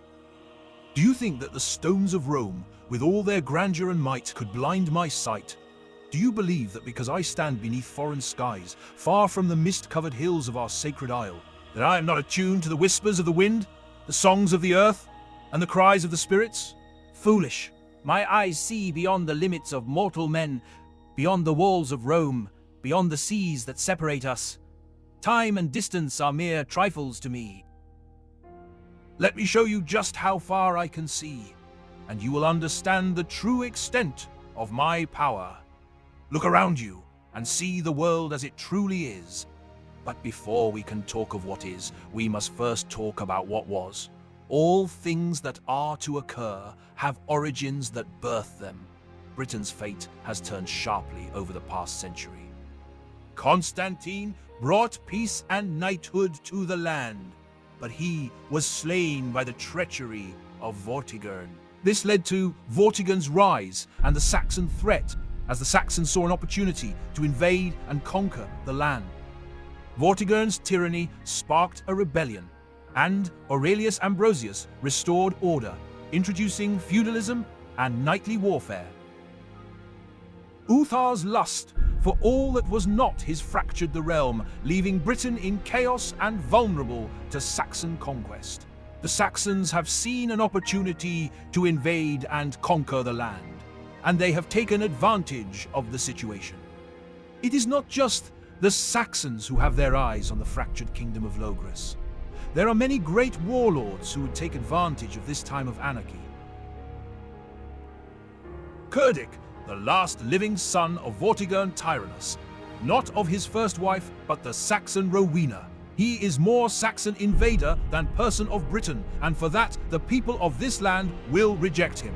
He poses a great threat for Britain, should the Saxon warlords unite behind him. King Idris is as much an invader of Britain as the Saxons. He represents the worst in men, an opportunist who will claim at any cost. He is amongst those who would profess that might is right, and for that I would wish him a swift end, but for the growing concern that his son Prince Mark would be far worse. Nanteleod, the descendant of Vortigern the tyrant, and Vortimer the people's king? Of all the invaders of Logres, he is the most worthy. But most is not to say that he is right as a high king. The land will decide. It always does, for the land and the king are one. None should forget of Lot, a great North king from a line of great North kings. He is without fear, but for that of his deceitful wife Margals. With enough time, he will unite the North against Logres and settle a score that his people have been waiting generations to settle. But are those that still stand in place of a Logres king enough to hold the invaders at bay? It is uncertain. The Saxon invaders are powerful and numerous, and the Angles are also a threat. The land is vulnerable, and it needs a strong leader to defend it. If the land falls, the invaders will not stop until they have conquered all of Britain. Ulfius, the perfect duke, a dear friend to Uther. Despite his disdain for my presence, I can say that it was no fault of Ulfius's counsel that Uther let his nature consume him. I suspect he would run me through if he had the chance. Even so, he remains the barrier that Logres needs from the Saxons and Angles, who press their advance further west. Duke Corneas is one of the rudest and most stubborn of men I have ever met, and it is in these qualities that he defends Logres from the north so successfully. It was a blessing that he did not meet his end when Octa and Eosa sacked Lindsay. I will share a secret with you now. It is what I have seen. It is not in these warlords that the fate of Britain will be decided, but in the caliber of the next High King and the qualities of the knights who stand beside him. The knights of Britain must be strong and loyal, and the High King must be wise and just. If they should falter, so too will the land.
I am a nobody, a bastard.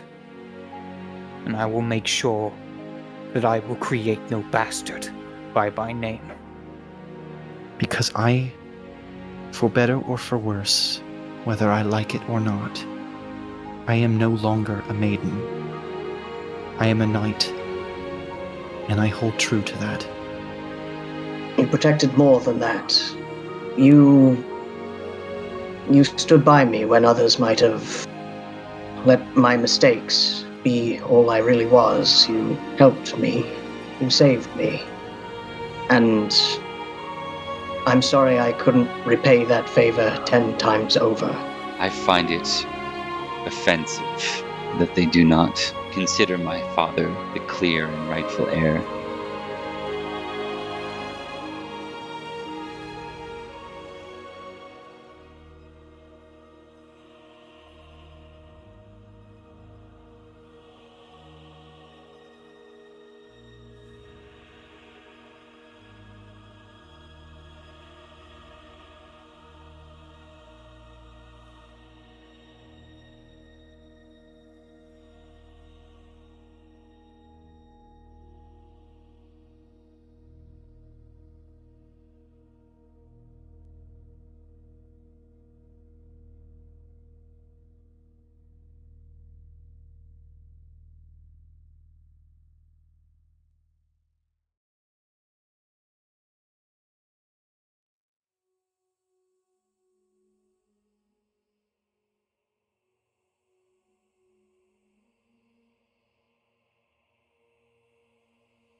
We are back, I know about it.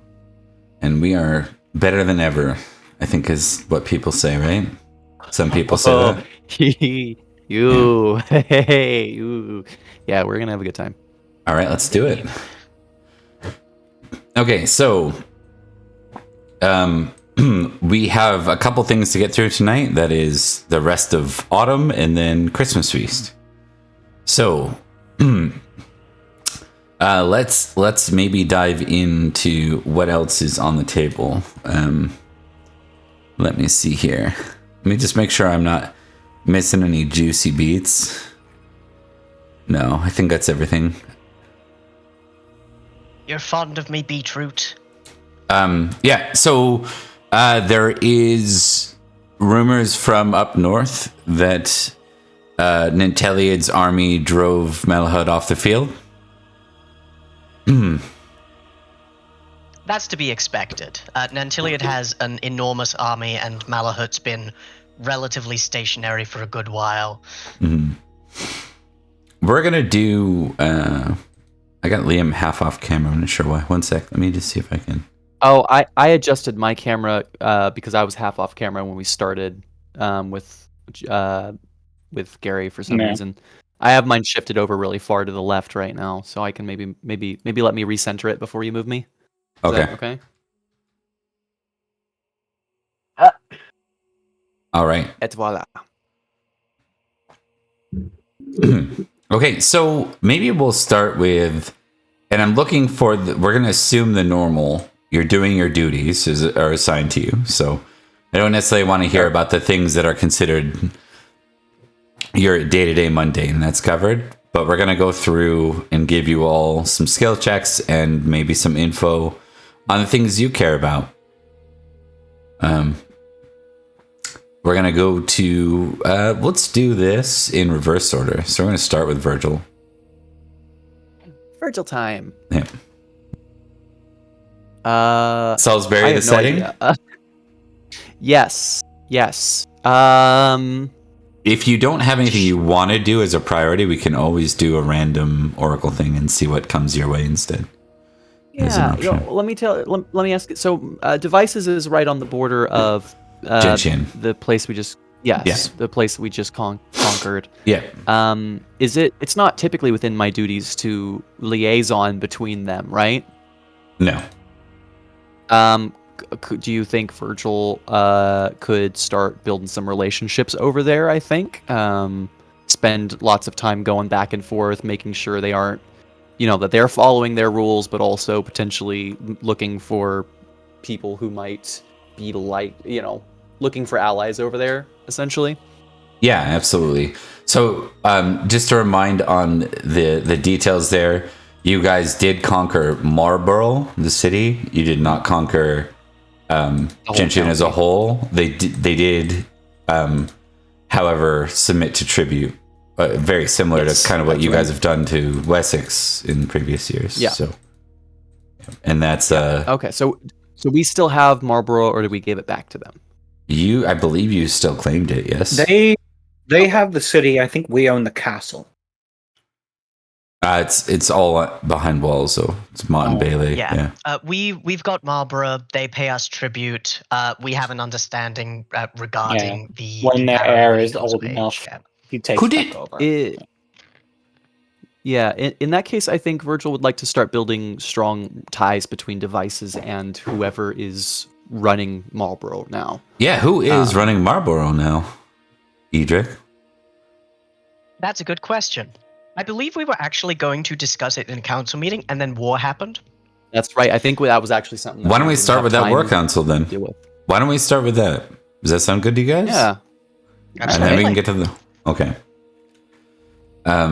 So this will be Florence, Virgil, Edrich, Erwin, Ellen, and Robert.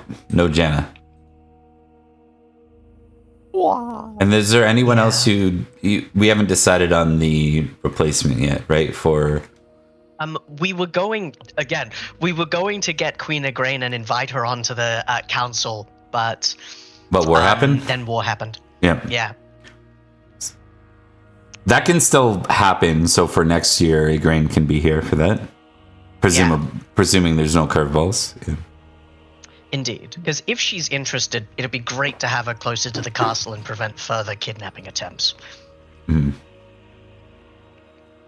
Okay, so we'll make the one topic then the matter of Gentian.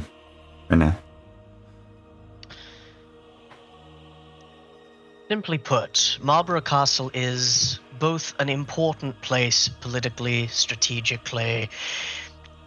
I would wish to give it to someone worthy of the title, and we do know quite a few. But I would ask this question to you, Sir Virgil. Is there anyone who has, to your eye,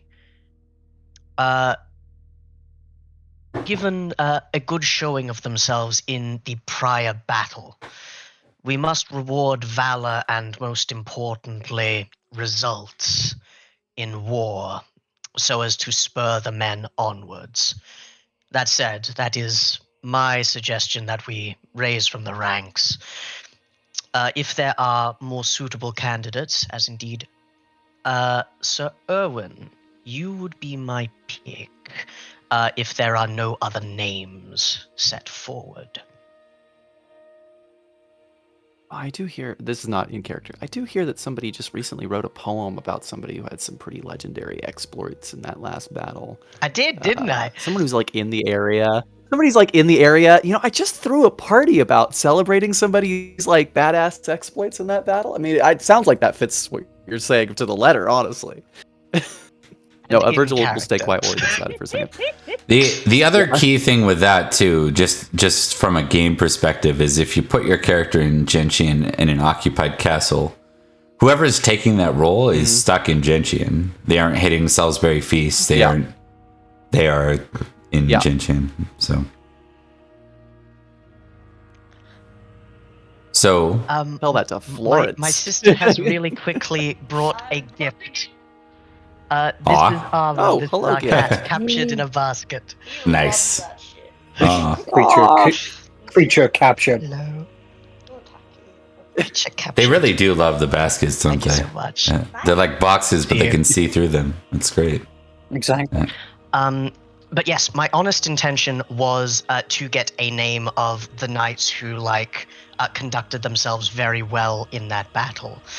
Virgil has already been awarded land for things he did. As well, Yeah, whoever you send there is going to be stuck there for the time being. Yeah, it could be seen as a sentence, right, to a political figure. Let me ask you this, Bob. With Virgil, I think Virgil's usually pretty focused on himself during fights. He's got the bloodlust. Was there anybody who, of Virgil's hounds, or anybody that was like near Virgil, not necessarily close to him, as in like a friend or ally of his, but was there anyone that Virgil noticed particularly who performed well? Well, Moston died. He was. He fought well till that point. Trying to remember if there was any standouts there. I don't. Lady Jenna. Yeah, right. I don't think so, actually. I think it was kind of a shit show. What you guys do know, probably, if you're all back here, probably it's Sir Gareth right now that's stuck there right now. If all you guys are there, he's here. Or if all you guys are here, he's there. Yeah. Just give it to It him. might be Irwin by default then. I wouldn't mind. How much stuff is Irwin running already? Because he's got his house, his castle. And Irwin was bribed with a castellan seat to get his support. I think Sir Gareth wouldn't be a bad idea. Because while he is from the wrong side of the Winterbourne gunner, he is also an incredibly intelligent and deftly political knight. So he would be a good pick. Yeah. He's also already there. It also gets him out of our way. Okay. Yeah, I mean, that would probably be the prudent move, is to stay with the guy, unless you have something you wanted to scheme or maneuver on, I'd say. Yeah. The most important thing is that it's held, and it's held well.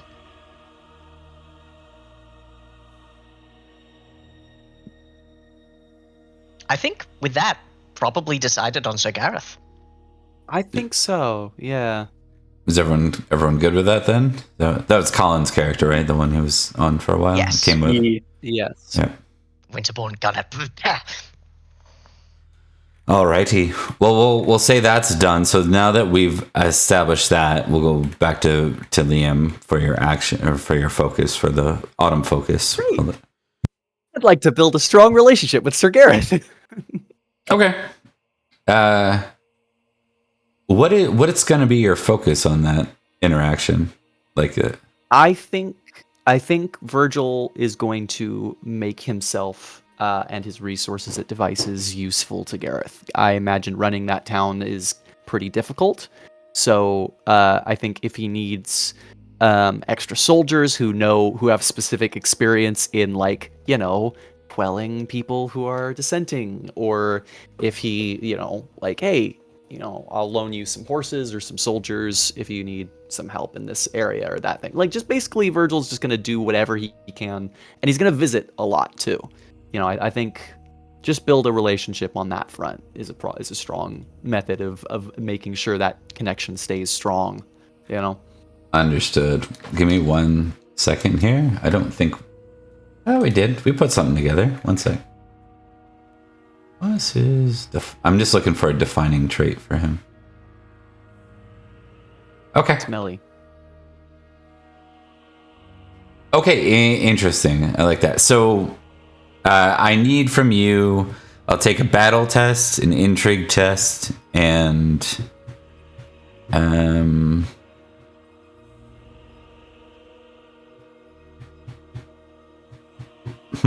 I'm trying to think of what might represent that more so. Just honest, maybe? Honest test? Yeah. I'm not very good at any of these things. Aye, critical honest. I feel like honest 10 for Virgil's probably should be a 14 or something. He speaks. I'd be down to tick honest up 1 right now since it's a. Yeah, it does automatically. It does automatically. Yeah. Anytime you crit, Cool. it goes up 1. So. Oh, fun. Yeah. And then the other one is intrigue. Yes. Yeah. Oh. All right, man. There I'm rolling good tonight. Okay, so you guys actually do get along quite well, and I think what you for the first time you really get to see Gareth in action. He likes to hide behind Erwin, but you're starting to realize that's on purpose.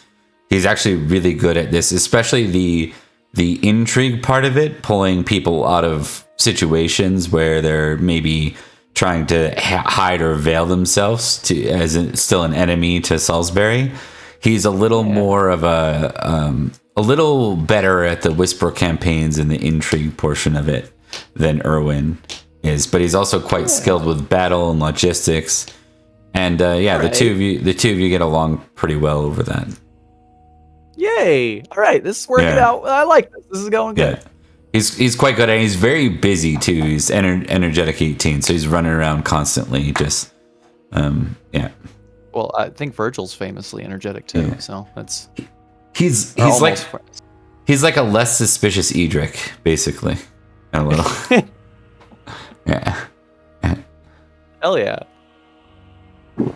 Okay, so the waters of the Winterbourne River breed strange men indeed. If you haven't ticked intrigue or battle, you can do so. I think everything is ticked. Okay. Battle is not. Well, now it is.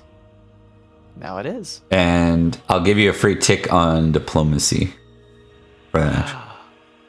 Hell yes, that's virtually guaranteed to go up. All right.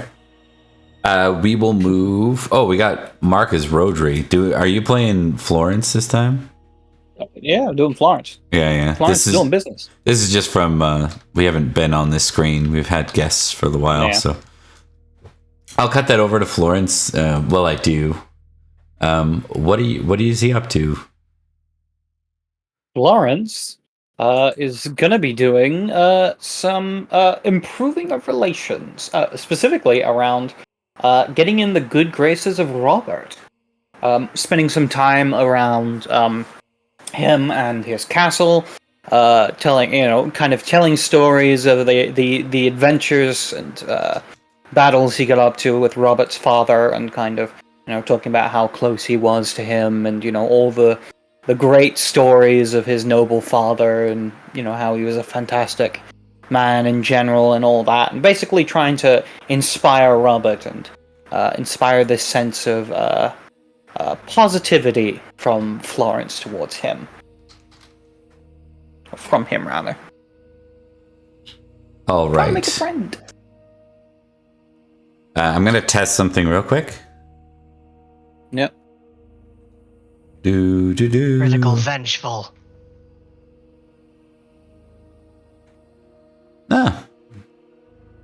Didn't know that about him.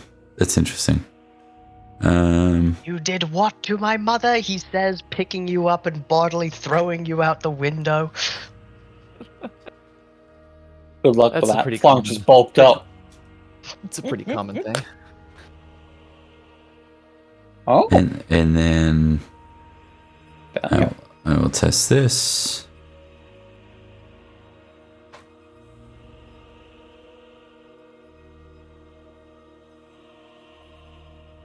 Okay, why don't you give me the 3 skills you think are most appropriate for what you're aiming to do here? Let's start there. Well, we have orate, intrigue, and I would say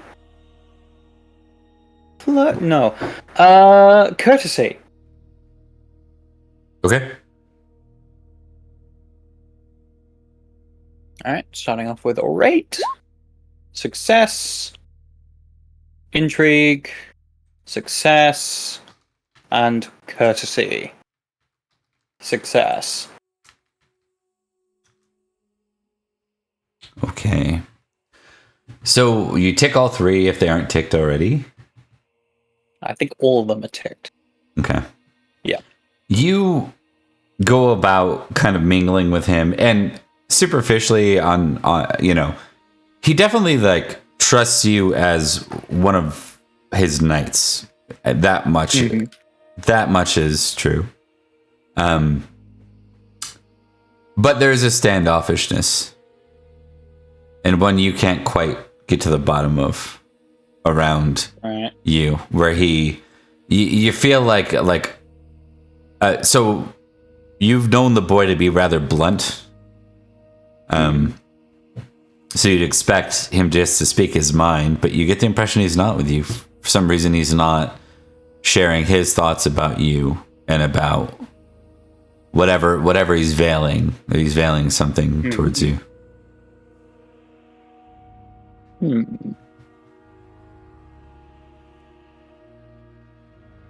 Oh, well.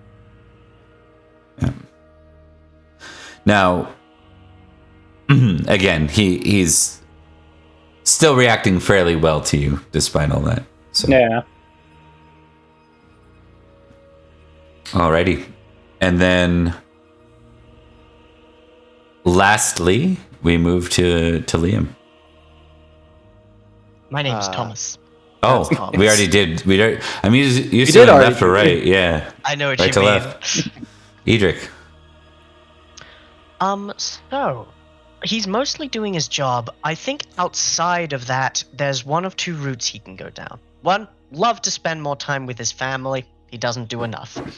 He'd love to help raise his son and daughter being there. However, if that's part of his regular duty, he really wants to know what's going on in the forests. He's been told by Merlin that like 2 locations must remain standing.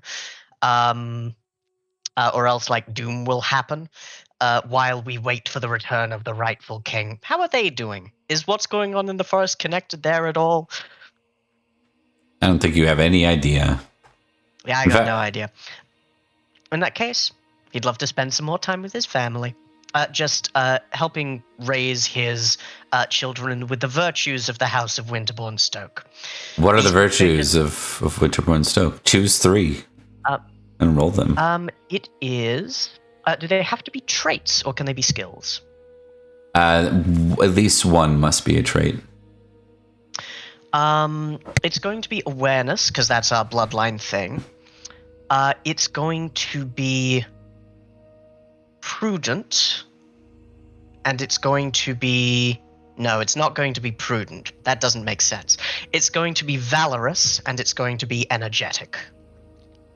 Okay. We are diligent, we are brave, and by God, we need to notice what's going on around us. Shall I test them? Yes. Valorous. It's coming, I'm sure. There we go. Energetic. That can't go any higher. And awareness.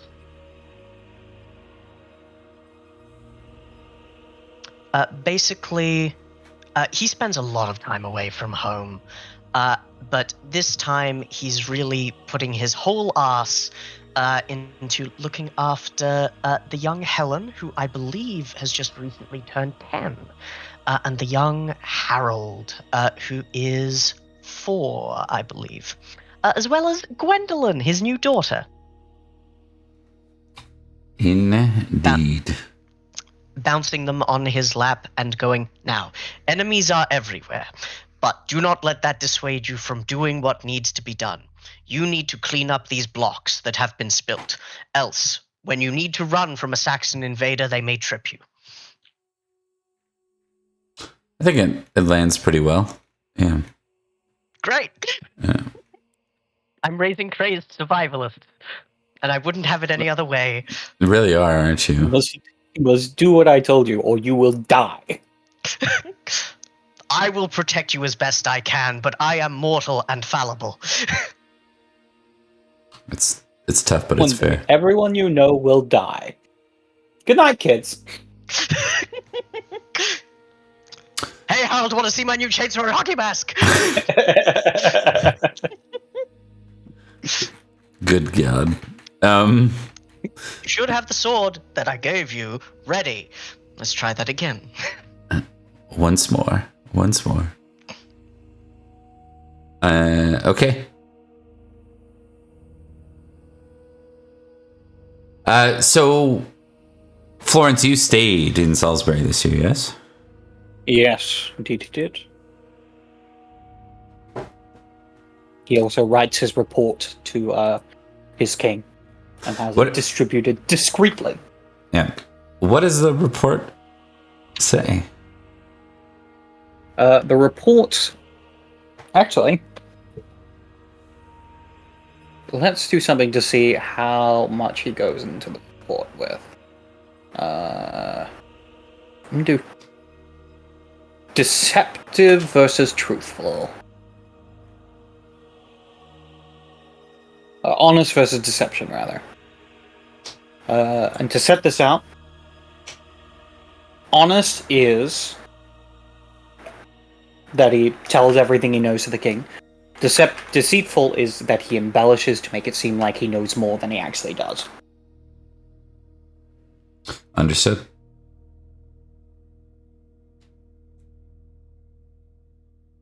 It's a failure. Guy. And that's a success. Hell yeah. I like that. That's better. Tick deceitful. I'm not a liar. How dare you say that? I'm inclined to trust your report, says King Idris, except I am hearing rumors that you, the spy I sent into those lands, are a liar. Now, should I trust this? Indeed.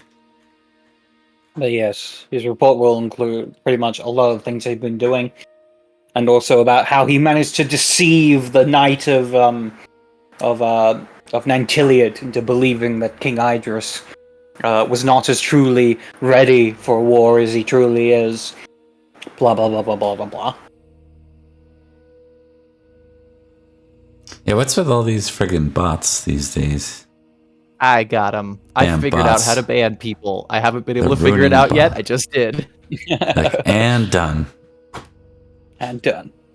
All right. Let us continue on. This is going to be. I mean, obviously, we got to do Christmas feast, right? We have to. Yeah. Christmas time. Yeah. All right. I feel it in my fingers. I feel it in my toes. Who has defrosted Mariah Carey before her time? Rocking around the Christmas tree. Oh, man. I'm going to end up throwing Sir Gareth into a Christmas tree at some point. You do it to all your friends. I do it to all my friends. That's why it hasn't happened to Florence yet. Exactly. That's why it hasn't happened. I think one thing you guys know about Christmas feast is it's a short one. Because they just paid a very expensive dowry. Oh yeah. Yo. Yeah. Okay, so let's cut over. I'm gonna kick back on the Discord chat so we can do this. All right. Boom, boom, boom, and here we go. I am the Merlin, the sorcerer of the ages, the guardian of ancient secrets, and the voice of the old All right. ways. I'm gonna hope. Oh no, didn't mean to do that. Get out of there, video. There we go.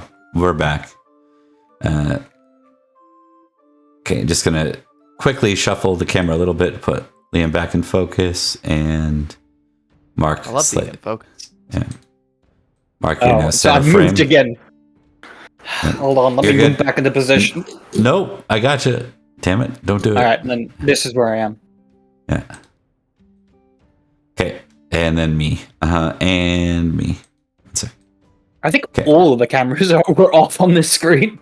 Yeah, it happens. I can't see it. I'm still 20, 30 seconds behind. Nothing's changed for me. We're good. Oh, no, it's all working. changing. Hey, welcome in, Lady Magdala. Okay, so let us do this feast. We're back with the Salisbury folk. So we got the other Sir Robert, or I guess he's the only Sir Robert we got left anymore. Sir Robert. Sir Robert. All these folks are here too. Stacked on top of each other, Yeah. as is appropriate. How else do you store your squires? Ufo's not here. Neither is Jenna. Robert and Ellen.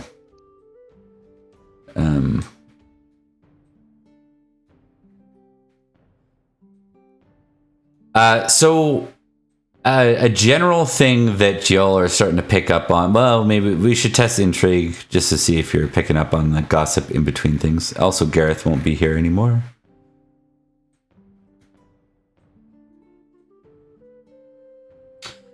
Intrigue rolls, y'all. Woo! Critical. Hey, nice. Critical's good. Too bad it's already checked.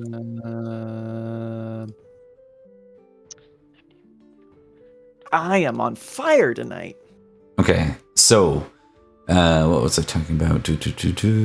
Oh yeah, there has been a push now, or a lot of buzz, maybe is the better way to put it, because no one's necessarily pushing anything. But there's talk about, well, if Ulfius won't summon the Supreme Collegiate, perhaps when he does retire and Ufo takes over, perhaps Ufo will make a claim for the kingship of Logres, if there isn't a king by then. So that's kind of the big talk, and with that would, like, in his scenario now, he probably has the most claim in Logres because he has the Vale, Salisbury is an ally, and Sussiax is an ally. So it's like quite a bit of Logres, right? Let me see if any crazy like Saxon guests or anything are here. Making no secret of the fact that Edrich thinks that there's going to be a huge Saxon invasion soon. Yep. Basically by Christmas too, London's confirmed to have been taken by the Saxons. But that's the huge thing that we've been saying, that London will never fall, and then it did. Yeah, and then London never falls. It's gonna be so great when we retake London and then decide that it never fell actually, and then we realize that London's probably fallen a lot of times, and people just keep doing the same thing.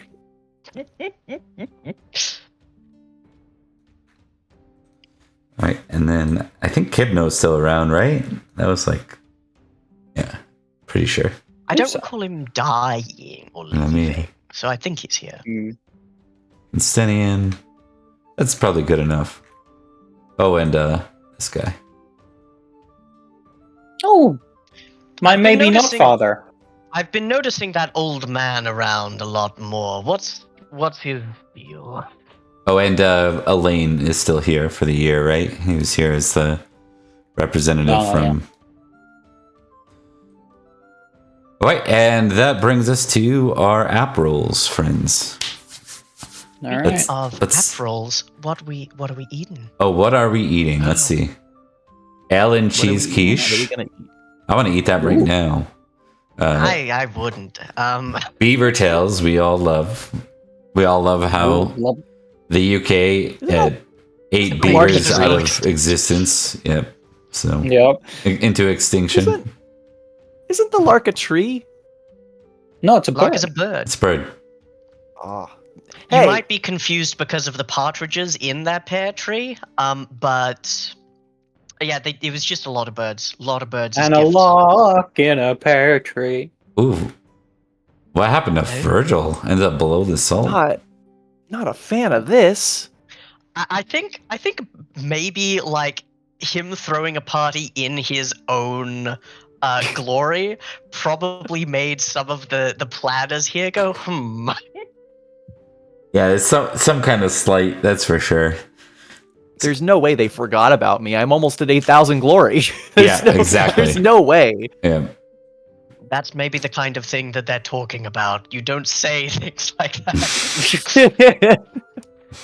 Do you have any idea who I fucking am? Do you know who I am? Oh god, that was my favorite line as a bouncer. That was my favorite line to hear as a bouncer. There's nothing that will move you faster through the door than hearing who you are without any. I'm sure it's right up with "I know the owner." Yeah, yep. Did people actually say that? Is that a real thing? Like 20 times a night. 20 times a night. Do you have any idea who I am? That's nuts. Yeah, in like small town Canada, like it's like get lost. Also, I barely know who you guys, some of my closest friends, are. I might not recognize you on the street if you wear a different shirt. It's also like, my dad owns notice a random person on a dark nightclub. It is the equivalent of my dad owns a dealership. That is what that line is. Yeah. Okay. I'll talk to my father about this. Well, we will start with, is Florence still the highest glory out of the three, I think, right? I believe so. I believe so. I'm at 9,522. Yeah. Are you counting this year's glory or total? I'm not this year's. Okay. Just make sure you don't count. This year's either. Yeah. Okay. Yeah. All right. So, Florence, you're first then. All right then. Let's do some cards. 1, 2. Holy Blessing, Generous Knight. King of the Bean. We haven't seen that one in forever. It's been a long ass time. Last person was Goratrix, I think. Okay, so we have a Holy Blessing. It seems you are blessed by higher powers. You may discard this card before making any roll and test during the feast. If you do, you do not roll but succeed automatically. You cannot draw cards while keeping this one. Generous Knight. Rich and Generous Knights have blah blah blah blah blah. I don't think this helps me because I am a rich knight. King of the Bean. You are selected to lead character of this feast's disguises. King of the Bean, Cupid's Cherub, the Great White Stag, etc. This one actually looks like a lot of fucking fun. It is. I can't remember. It's been a long time since someone chose King of the Bean or even pulled it. I can't remember if it was Perin or Goratrix. I have like different memories about it, but it might have been. Was it Perin? I feel like it was Zach. Oh yeah. It was either Goratrix or it was Zach. I think it was Florence. It was Cupid, wasn't he? Anyway, I'm gonna be King of the Bean. Okay. Hell yeah. Who are you this time? The Great White Stag. I'll be honest, a lot of these are stories I don't know very well. Yeah, that's fair. Whatever he is, do not let him wear only a loincloth. Oh. It's like, what is King of the Bean? You know, it's something I've never even looked up. Have you? I don't know. Goodness, no. Let's find out. What is King of the Bean? Is this information useful to me? King of the Bean, a person who had the slice of cake containing the bean. Ah. Also, King of the Goose.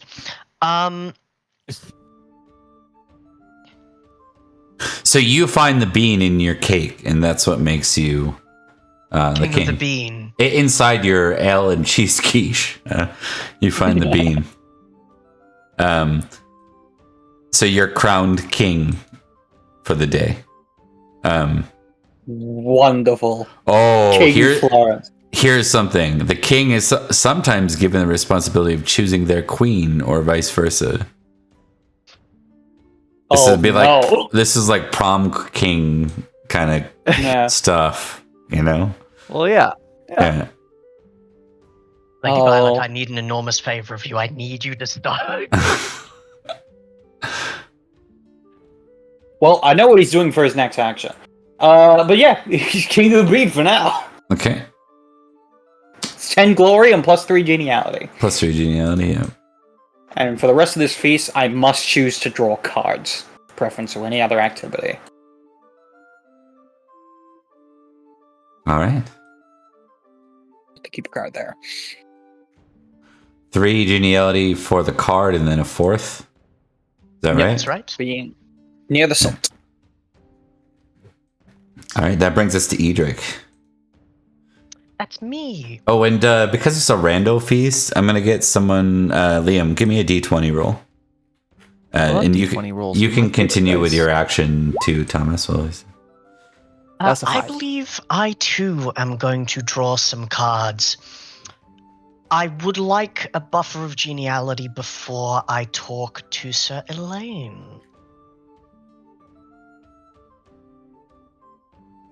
Insult to a serving girl, a sip of wine, romance, okay, and a lady's favor. Insult to a serving girl, I'm not doing. Edrich is not rude to the help. That's how you get poisoned. Sip of wine. You may share a goblet of wine with a lady and make a toast to her. My wife is a lady. I will do that. Romance. Some guests converse about love. They want to know how you would win the heart of a lady. Where have all Best these of them in cards battle. been? Sword Hidden at the fight. bottom of the deck? Like, I feel like I haven't seen any of Yeah. these in months, in 3 different games. I haven't seen any of these lately. Okay. How long do we shuffle this deck, Pop, or are we just cycling through? Indeed. And a lady's favor. A lady needs a knight to challenge another knight to a contest of honor, orate, singing, or play opposed. Romance is, oddly enough, my highest skill of all of these. However, I'll probably take a sip of wine. Sharing a goblet of wine with my lady, Oslaf. Do we have her and on the table, or is she I think we disappeared? do. She might be lower. Yeah, she's in gold down here, right next to Prince Mark. Where it's an ugly sight there. He's a pulp. I would like to impassion myself with Love Oslaf, and I would hope to not go insane here. All right, let's see you not go insane. You know what? You haven't gone insane for the Oslaf stuff's all worked out for you pretty well, I'd say. Yeah. Odds are in your favor. It's been great. Yeah. Like, aside from the first couple of years, which were pretty bad politically for me. But yes, I... Literally married a Saxon. Indeed. Yeah. I share the cup of wine with her, and I will make the orate roll. Let's see how it goes. I just don't want to fumble. Please, God.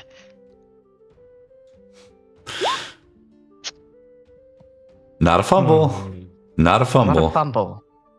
Hey, Bob. Yeah. The push mechanic, which you just introduced. Not yet. It's not yet. I Not think yet. I think Not I said yet. it's not till next year, right? Is what I said, or did I say effective immediately? Yeah, I think I said that. You didn't say it. I think it was next year. Sorry, Thomas. I can't be your ally today. What's a No, I'm sorry. What's a fail failure do? Doesn't do. Yeah. It doesn't do anything. It's just a fumble, which is a -5 geniality. I think what happens is it's just really like a public display of affection that people Probably are not like exactly either of our things. Well, and it's probably the stakes are mostly. I mean, I guess there's flirting or whatever, right? But yeah, I think yeah, she's a little uncomfortable with it, like not in a negative way, just the whole social setting, and then yeah. Wait, I got an advantage. Thank you, Rebecca. All right, yeah, I know. I'll support I it. know if the roles don't have my back, I know you got my back, helping me toast my wife. Let me try that once more. The invisible hand of God has reached out and offered Edrich a second opportunity. It's why I'm spiritual at 17. Never mind. Also a failure. And then he toasts your wife. The thing you said stands, but thank you still, Rebecca. You know what? Because it's so close to what I'm gonna say is that who would be the best drunk out of this room? Virgil. I mean, Look at Sir Kenrick. That fucking smile. No, I think man's a Virgil's drinker. still more Bishop temperate Roger. than he is. Oh yeah, Bishop Roger would be fun. Absolutely. yeah, it's one of those things like you're having that tender moment together, and it's like people are starting to turn, and then Bishop Roger like folds in right between you like a youth pastor all of a sudden, and he's just like got his hands up both. He's like, what a wonderful sight to see a married couple such as you so in love, and he's just like ruins the moment, and it's Yeah, exactly. It's you and me, Oslaf, our family against the. Can I help you? yeah, and it kind of Jesus. Yes, that was unfortunate, but still great. The attempt was made, and yeah, orate is not my highest stat. could be worse. Could be worse. Could be worse. Okay, quite a That's bit why- of GPLD for it. That's why there's no like failure, right? So it's worth Yeah. 2. Yeah. I think that the condition really is that you say something especially sweet and it affects your wife, but there's a general Indeed. awe moment from the people around you near the salt. So I also love the fumble being -5 geniality, because that's an insane loss. yeah, good luck not to lose glory by the end of this round for Yeah. being I infamously do love bad. that it says, you compared her to what? How can I compare thee to a summer's day? My You're wife kind is of truly like a sweaty. battle axe. Yeah. Yeah. Oh, Actually, that's a compliment. All right, we're gonna continue on just for time's sake here. Indeed. All right, that brings us to Liam. Hello. Virgil's riding high. He's a little bummed about being below the salt, but I think that just means that's another opportunity for him to draw some cards.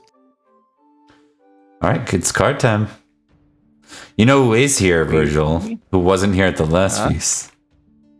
No, Oh. no. These are. Oh. I know which one you're picking. Virgil's like, I'm out with Queasy. I'm out. I'm No, leaving. he's got too good of a con to do Queasy. Shit. Old Friends is probably the smartest choice, but Virgil does like Five Finger Fillet. But my dagger's really bad. Can we do Five Finger Fillet with a sword? Sure can. Edrich says absolutely not.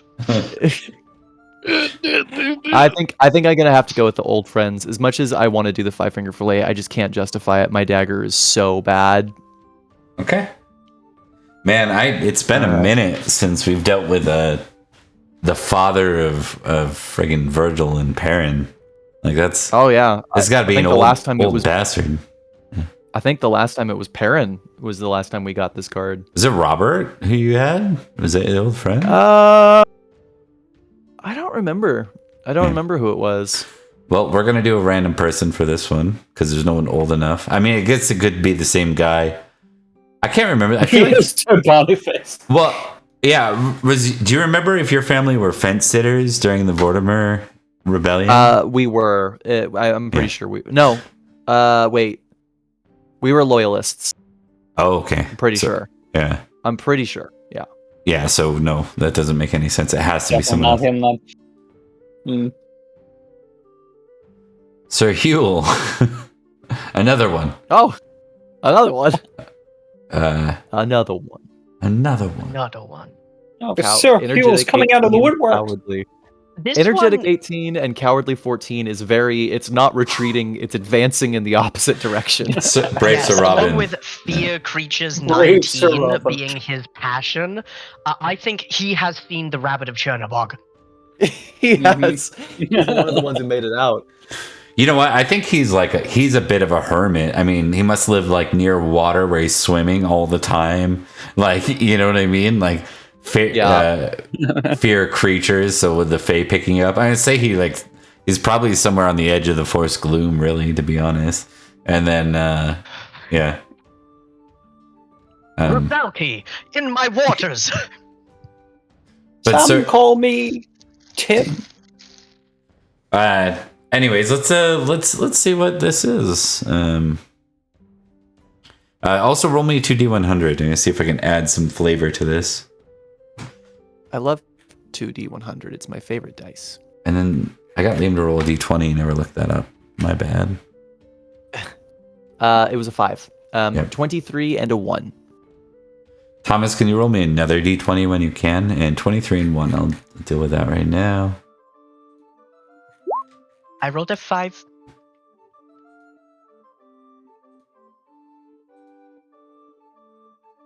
No.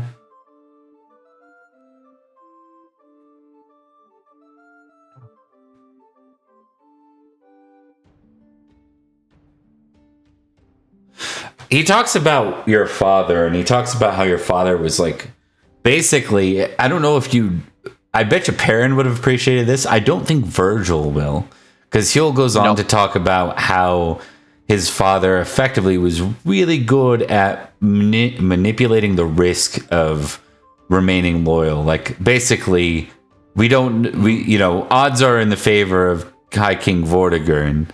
We should stay loyal, not because it's the right thing, but because we want to bet on the winning horse. Oh, shit. All right. Do you want glory for that? Yep. I do. Wow. Okay, so I think typically Virgil doesn't really like his father very much. But I think in a moment of kind of like almost a humbling sobriety, I think he's starting to think about all of the family that he doesn't get to see anymore. You know, his sister's married off somewhere, who God knows where, I don't remember. His brother's a priest, his other brother is dead, his Perin's dead, Dallin's off somewhere else, and who knows what happened to Elizabeth. She died, quote unquote, I think there's a moment when he kind of recognizes that, like, yeah, I have a couple of family members still alive, but I'm kind of alone of those who were meant to be here, And I think he really appreciates listening to the stories about his dad, someone who, again, I don't think he really has a lot of appreciation for. So it says I tick love family if if you accept his offer. It's an option. That's right. Yeah, so if you choose to let him stay with you, it'll cost you 3 librum for the year, for 1d6 years. But you'll get love, family, and hospitality ticked, and plus 2 to geniality. I do want that geniality. That's the one that I really want. Can I roll the d6 beforehand? Before I decide? Yeah, I think that's fair. You would know what the cost is for 4 years. Yeah, I'll do it. Okay. All right, so Getting an extra old knight. Love family goes to 16, and you take love family and hospitality, and you get plus 2 geniality. So it's pretty big, but at the cost of some librum. If you're a poor knight, that would have been a lot of librum. So yeah. Also, I'm superlative right now. I think I'm living rich. Also, I think more than almost half of my personality traits have been ticked this year. Like, there's a lot. Yeah, it's gonna be an interesting winter.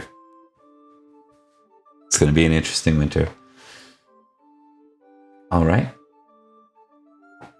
So that is round 1. That brings us to our final round. Let's see.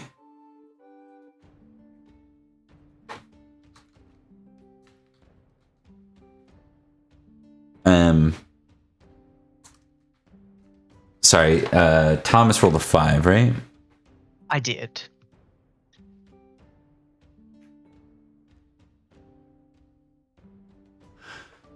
Okay. All of you kind of pick up on some rumors going around. So Sir Hune, right? He was the King's Memory faction guy. He's starting to wear the banner of the king more openly now when he's showing up to feasts. And rumor has it he was at the wedding of Ufo and Jenna, and it seems like he might be the source of those that are discussing the whole Ufo and Jenna for king and queen kind of push. I mean, that's not exactly bad. Yeah. King Just Arthur depends on is where our you sit. plan A, but All right. That brings us to round 2 for Florence. All right, Florence has to draw a card because he is king of the bean.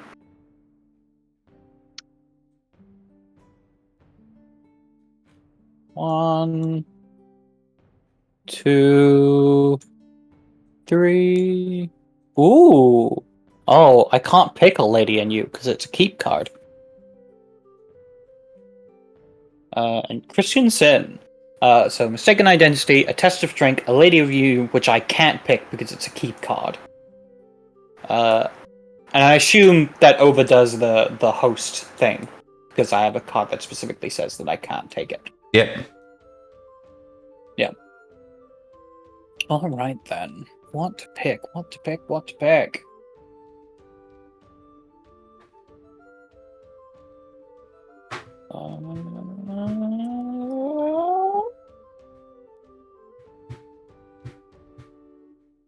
Let's do around holy person speaks sins around feasting. I do like the idea of Sir Florence being confronted with ancillary sins. I think that's going to be interesting. So I think we're going to do a Christian Sin. Okay. All right. This will be... Would he go this far?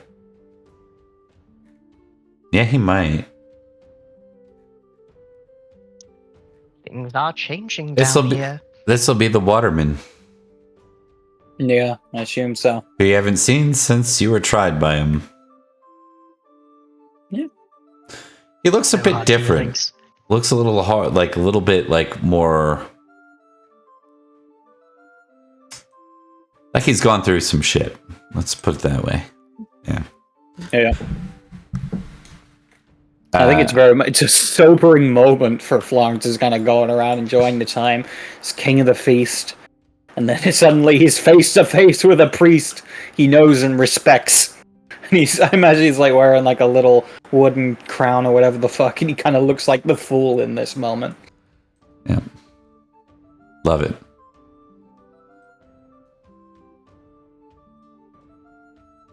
Alright, so this is a spiritual versus worldly.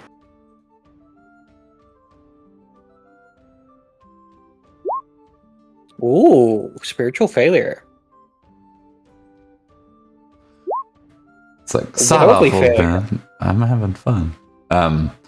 I think you What do I need do then? Do I this. just This reroll is to yeah. one? This is binary. I think you have to pass Alright. one. Yeah. Alright, reroll, spiritual failure. Worldly success! You tell him. I think, Yeah. you know what I think this has to do? It has to do with Florence's doubt. Because he has the directed doubt trait Yeah. that he got from the time he spent with the fucking Knight of Frogs. All right. You can tick worldly, and you get 1 for being near the salt. Yeah. Okay. Why should that man harsh your vibe? Exactly. Yeah. Honestly, how dare he? It's true. Having a good time. Who can judge your sins? Only God. Only God can judge me. It's like, that's the point. All right. I think that brings us to Edrich then. think we're ready to move on. Does. I would, I think, like to speak to Sir Elaine, especially regarding the whispers that I've received from the north. Okay. He is a ghost of a man, one lacking a face or a description. Bishop Roger, please bring the sage. We will burn him and exorcise him from this plane. All right. When you are ready, good sir. Edrich will approach swooping, as is his wont, and he will say, Is this gossip? yes, it is gossip. Let's start with the roll then. I think.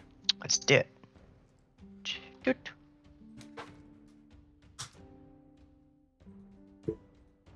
Success. You were a royal constable once. Yeah. Good times. And I didn't get the money for it. Edrich will swoop, as is his wont, coming to Sir Elaine with a beaver tail in hand and plate as well. He will say, Sir Elaine, it is good to see you again. I know we spoke here at the last feast. And was he there at the wedding? He was not. He stayed in Salisbury during that. Indeed. As did. I hope this place was not inhospitable while many of us were away. And I was looked after quite well, thank you. The Newton family took me in. I am glad to hear it. They squired me, in fact. I learned much of what I know today from them. I have been meaning to ask, for I hear interesting rumors from the north that the Centurion King has taken umbrage to other polities to the south. He and your lord, King Nanteleod, go to war. Are you not... You're posting here. Are you not tempted to return? Have all of his knights not been called to this muster? Sometimes the duty of a royal constable means being away from your king when musters occur. In this case, I was the delegate to Salisbury. Know that Nanteleod thinks highly of the Salisbury Knights. Your own Sir Leo was but a monk at the time. He assisted our kingdom with a training exercise. He called it a tournament. I am glad indeed to hear it. Sir Leo, he was the guy who fully murdered a person by accident. Who... Yep. You have no idea what's up with him, I think, really, since that point, right? Yes. Interesting. I think he says, I see. I am glad he is well. I shall probably keep his fate to myself for a time. But do you say that like you're strained in that? No, I'm glad that he is making good of himself and kind of putting good into the world, rather than being insane and strange. He says, I'll add to that. I think he picks up on it enough to say he doesn't go by Sir Leo any longer, just Leo. He swore off being a knight and sought forgiveness through... I'm forgetting the guy's name. Saint Illtyd. I am glad to hear that. And indeed, seeking absolution from the Lord is a mighty thing indeed. You guys will remember this guy too from your previous thing. He's the British Christian one, Saint Illtyd is, and he was present at your trial as well. He was the one that actually helped you guys, I believe, at the trial. Indeed. Isn't he related to the Pendragons in some way, or is that someone else? It's rumors. But Edrich will say, well, I am glad that we still have the pleasure of your company. Though I imagine the battle between Malahut and Escavalon does draw your attention northward, as it does ours. Once Malahut succeed or fail, there is always the ever-present spectre of King Lot directly to his north, and there will always be opportunity for him to seek. It might be of interest to you to know that Nanteleod and Corneus have met a truce this year. Nanteleod did not siege Lindsay himself once Malahut was taken. I have not returned home to hear the precise details, but I know my king's diplomatic stance on such. Corneus is a stubborn man, though, so we shall see how that goes. Yes, very much so. Edrich makes exactly that face.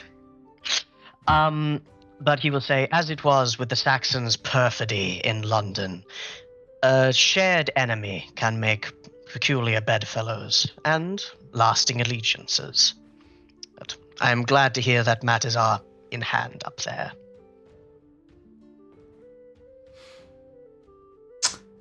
Is there anything out of character? Is there anything you're looking for beyond that? Or is that about it? Not really. I think he's heard good things, and also the implication that he's understanding is that Nanteleod isn't worried enough about it to get a storied and useful knight as Sir Elaine up there, which indicates that his presence in Salisbury is of slightly more import than his presence on the battlefield, which means he's still got his eyes down here. All right. Okay, so that brings us to Virgil for round 2. And the closure of this bit, that will be 2 geniality, yes? That will. Yarr. So, Virgil, your go. More cards. All right, let's see it. Ha! More drink. Fairy tales. Personal valet. Ooh. You may hire a valet if you wish for one. Ooh. Ooh. That's what Florence says, yes? Yes. Yep. Yes. I would like that. Okay. Yeah, let's do personal valet. That's the best card that I have here, I think. Your valet's name is Sulbu. Sulbu. This guy's super loyal. Oh, yeah, he loves me. Yeah. He's got a Virgil Assuming t-shirt you're on. his lord and he's not a spy. He might actually love me. It's possible that he might actually love me. He's got an exalted passion. He is super into you. That was worth 1 Libram, right? Or 1, geniality? 1 a year, yes. One and geniality. one geniality, yes. Alrighty. There we a go. roll for his skill. Oh, 2d6 yeah. plus 4. You can roll that, Liam, since it's kind of part of the card. How good is he? About average. Yeah. Yeah. Yeah. It's about average, right? 4 on a d6. It's better than what I have. Yeah. Yeah, I would hope so. Could you imagine getting a 5 or 6? Sorry, is the minimum you can get. Like, is it like Legend of Five Rings, where if you roll fashion, you're dishonorable and you Almost. like lose good knight points? Yes. It's a non. So there are knightly skills. There are other skills, and then there are specifically non-knightly skills. Fashion is a non-knightly skill. Indeed. Yeah.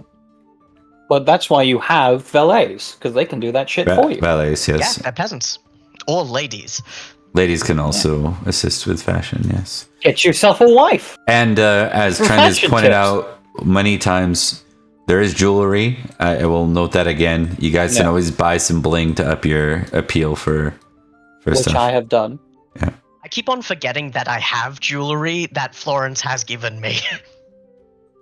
You can wear jewelry and get the Libram bonus. I think it's just 1. There's a limit to it. I gotta look what it is. Yeah. But Yeah. I think you get one for Well, fashion, isn't it like one a thing for. where- Yeah. Isn't that like a thing where if you can buy an item of jewelry, or you could drop Librum to add it to your appearance temporarily? Yeah, you can just straight up spend Librum to get geniality and a feast. I think it's like a feast thing. Okay, just real quick, one last thing that we need to deal with before we close out the feast is all three of you. The big talk, you caught a little of this at the beginning, but there's further talk of Nanteleod's sort of treatise on the Knights of Service.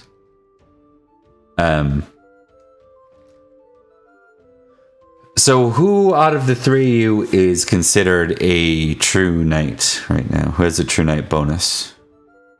Just Virgil. Just Virgil? Yeah. Okay. Virgil's the only one with true knight bonus. Oh, okay. So Virgil, this whole Knight of Service thing, it sort of challenges the idea of like a might makes right sort of selfish knight to the core. Like, to a point where it's changing the world dynamic a little bit, and houses are having to decide whether they buy into it or not. If you don't buy into it, or at least like kind of accept and acknowledge it, basically, if you acknowledge and accept it, you either, if you fit it, you can join it. If you don't, you just lose your my true knight. Or if you want to cling to your true knight now costs you 85, not 80 now. To get, and you can choose. I might still have that. Let me see. If you don't have 85, you can choose right now to double down and move to 85. It's sort of like, no, I'm staying here. Yeah. Oh shit. Okay, wait, hang on. Give me a minute. Yep.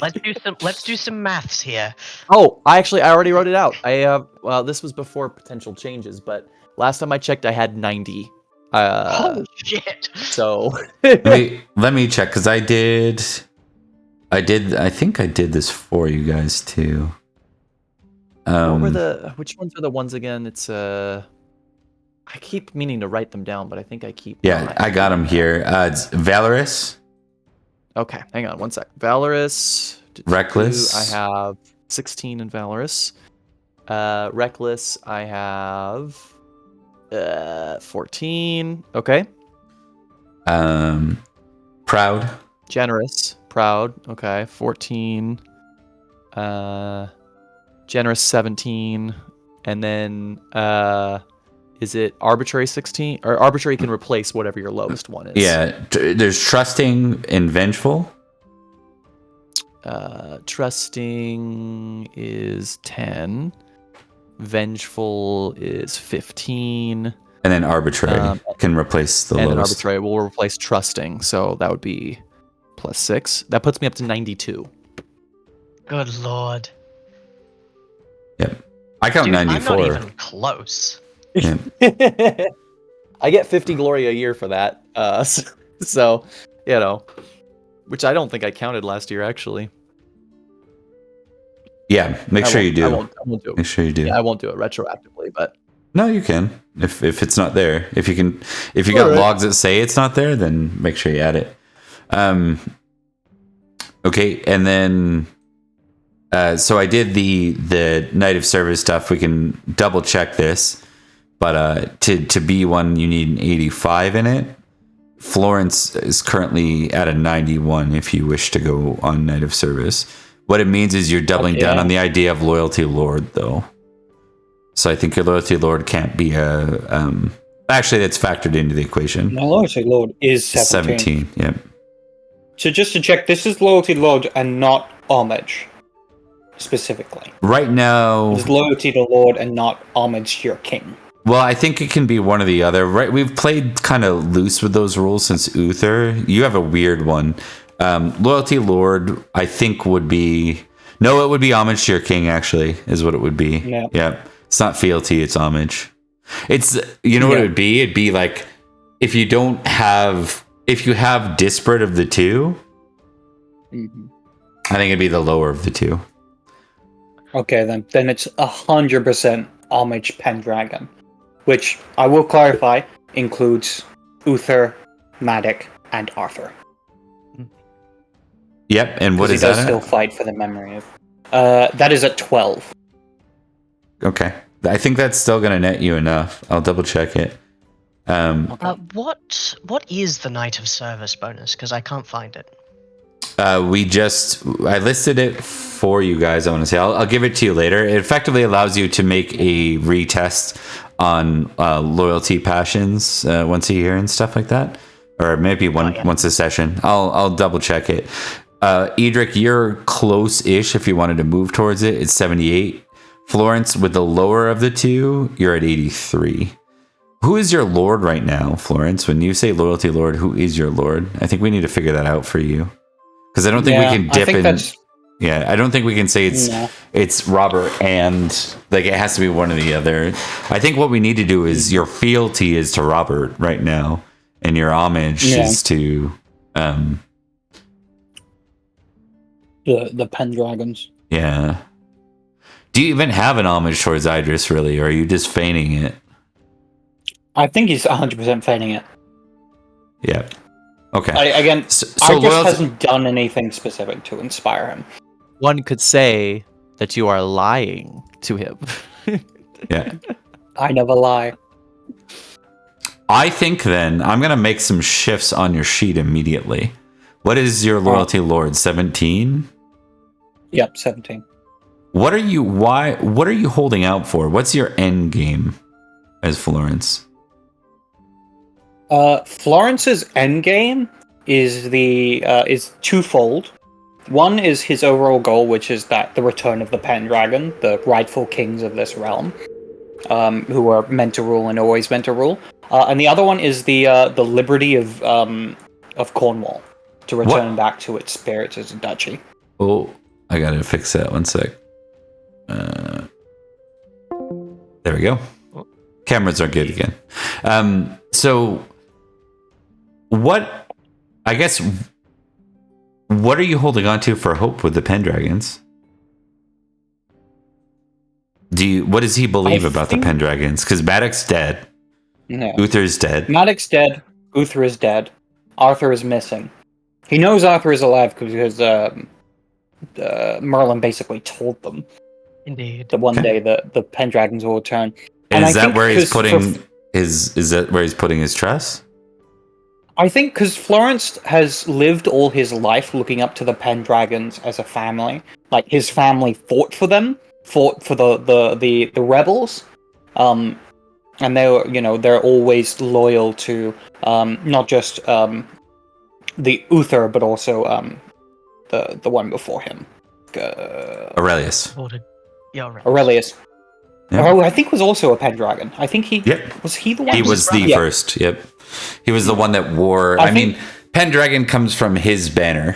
That's when the name first took hold. He had the High King banner, and it was the banner of the Pendragon. Yeah. And I think ultimately that's where his family's loyalty and his loyalty has always lied to the true kings of this land, the true High Kings, which will always be the Pendragons. And I think, honestly, in his opinion, if there is no Pendragon, there will never be a new High King.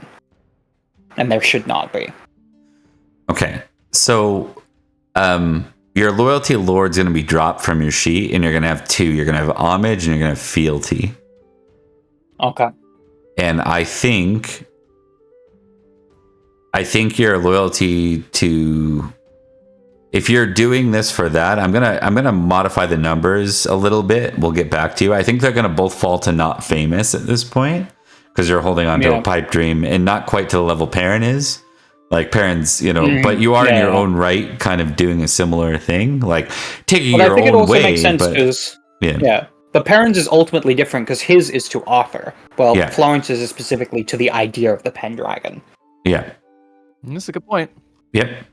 I think we'll move homage Pendragon to 15, but we're gonna drop loyalty lord for Robert to 50. Or fealty, we're gonna call it fealty to Robert at 15, which is the new Pendragon rules. So fealty is who you who you bent the knee to, who you owe your loyalty to. I'll just put it in place of where loyalty would be. Yep. Okay. To fealty. Yeah, just make sure we remember what that is. That's all. Yeah. At which that would move the lower of the two to 15, right? Is what I said. So you are you're is that that puts you could take Knight of Service if you want. That would put you. I think he absolutely will. We'll double check it after, but I think Yeah. No problem.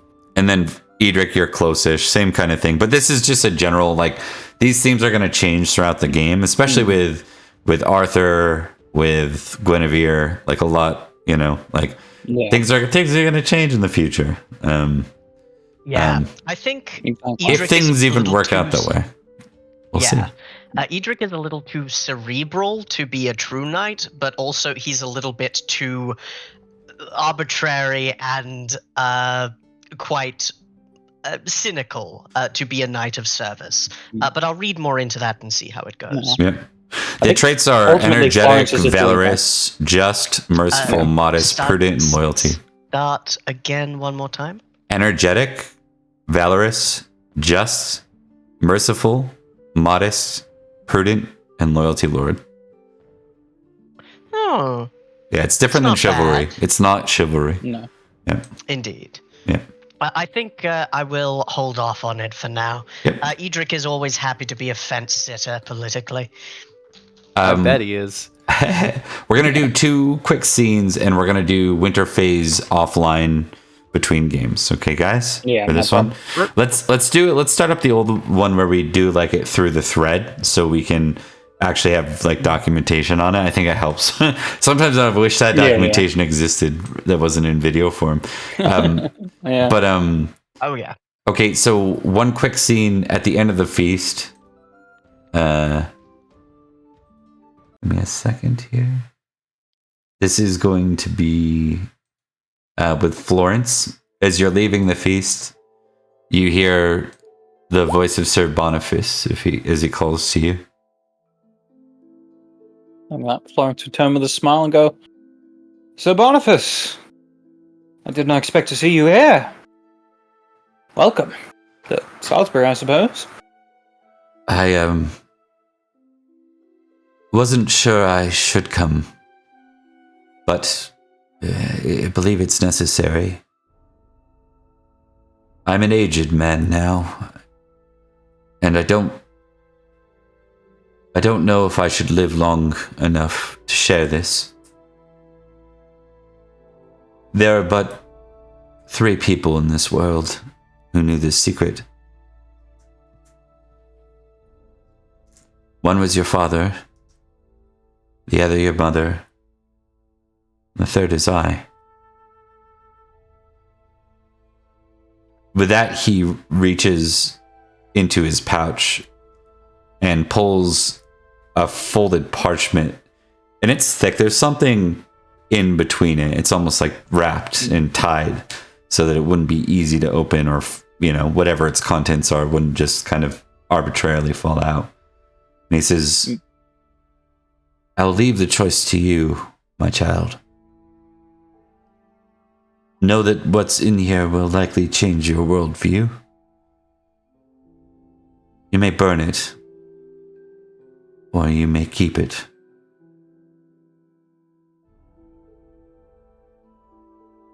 And with that, he nods to you.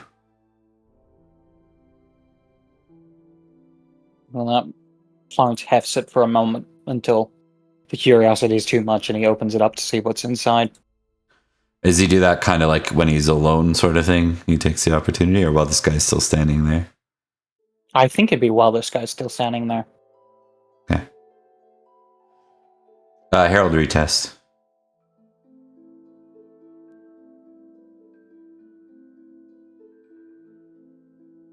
Success. You see the heraldry of Vortimer.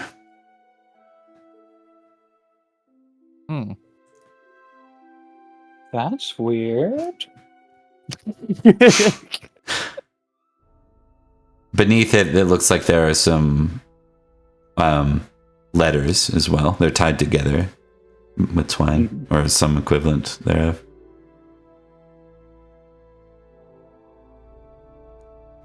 he looks at you and he says, I've done this as my final service then. I see. Thank you, Sir Boniface. And If with you would that- like, I'd be welcome to have you stay within my home. I should return to Silchester. I do not think I have much time left. I need to ensure that my manor is looked after and my children are prepared. I see. Then I wish you well. Perhaps I shall see you again at the heavenly gates. He does like a sign of the cross. Florence does it too, but out of habit. Yeah. Fascinating. And I think he'd go home and he'd have his priest. No, he'd have his. Actually, no, he'd have his priest because I feel like his priest is more trustful than his writer friend. Okay.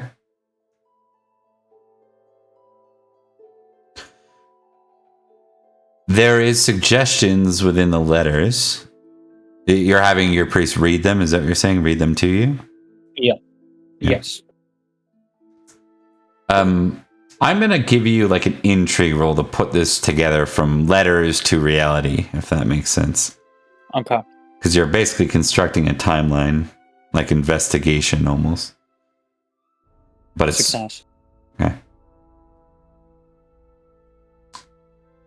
It's cryptic, but you get the impression these are communications between Boniface, your mother, and your father.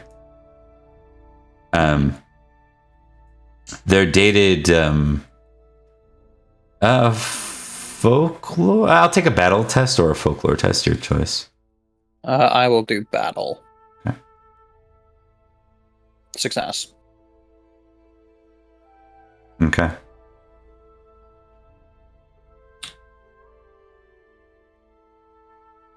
With that,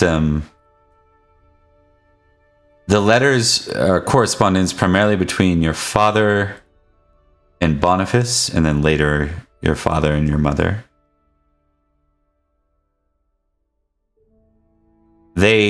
One is dated the year before you're born, and it asks how Florence is doing.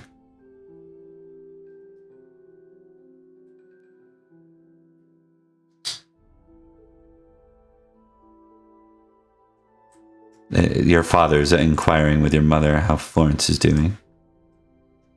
The one before that inquired about if the birth went well and whether it was a boy or a girl. The letter back was cryptic, but mentioned a boy. And then this was like the year before Florence's birth, the year after Vortimer died. And what you piece together effectively, if you were to believe this, is that it appears like, it's a bit of a reach, but it appears like this lady might have gone and gotten herself pregnant to Vortimer during the rebellion. And your father, who was asked to assist as one of the rebels that armed the Navy ships and everything else. And this Boniface, who seemed to be friends at the very least, conspired to have you named as Morganor's first son. You were kept kind of out of the limelight entirely until you were of page age, and Edward was sent away the year before you ended up in Winterbourne, Stoke, leaving no one other than your dead uncle, who probably was scheming all along about this. No doubt. Yeah. He had plans. And then your, and you remember his stance on Florence seemed to be pushing him towards something. And then Morganor and your mother. Your mother is still alive, I believe. I don't think she had a death date. So she is likely retired to a monastery. Actually, she is retired to. I think she's dead. Or is she's still alive? I don't think we established that she was dead. I think oftentimes. I don't think it was ever established. Men and women in this era don't always stay with the family. Sometimes they retire to monasteries. So you don't know exactly where she is, but you remember hearing that she basically, since you were like a little kid, you haven't seen your mother, and that'd be kind of standard. Yeah. Sad, but standard. Like sad in modern terms, sad, but very common back then. Yeah. Well, I think it's kind of the irony of it, because she's probably the parent he knows best, because he never really knew his father well. Yeah, and you didn't even know her that well, because by the time you were 7 or 8, you were a page, and then you never saw her again, basically. Yeah. Yeah. Okay. I think with that, Florence is going to keep the letters, but hide them away. Yeah. That'd make you a bastard. Yeah. It would make you lose your claim of Winterbourne Stoke. Yeah. Or Idmiston. Or Edmiston. I could steal Winterbourne Stoke. Yeah. It would make you lose your other claim of Winterbourne Stoke. Yeah. I lose my claim to Winterbourne Stoke. I'd technically still be a baron. Yeah. Because that was gifted to me by a king. Yeah. But it would be in question because my lineage is a whole thing. Under a technicality, this is a far technicality. Yeah. Could Florence be a candidate for High King? High King would be iffy as a bastard, but not impossible. It'd be a very more King of Logres. That is a way of Bob saying not no. So Yes. No. I just want to say the thing that I commented, you're not just a bastard, but a royal one. Second thing is, you are, on the scale of legitimacy, only slightly under King Cerdic. Yeah. Well, I mean, that would Granted. make Cerdic my... One very important thing here. How many armies do you have? 1.5. That's stretching it. I'd maybe say you maybe have a half an army, you know? Yeah. Half an army. Yeah, that's fair. Yeah. And technically by rule of lineage, like there is a legitimate line through Vortimer to Morganor, or not Morganor, to, I forget his name, to eventually to Nanteleod. Nanteleod's father, Madrun. Madrun was his name. Madrun. Yeah.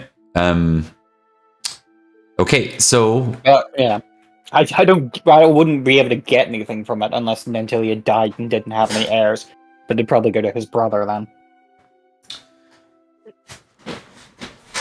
We're going to pick up with a scene. This is going to be a very rather quick scene. Liam, I know it's late, so don't worry, bud. We're gonna wrap this tight. I'm groovy. I've got a late start tomorrow, so. This is Easter, just before the feast. There are multiple guests. Let me just see who we got here. I might add some more later. Kenrick is here. And this time, Sir Locke of Estragale. So you guys will remember the boy Locke. He was the second son, the one that Perin helped out with the whole scenario when you guys went on the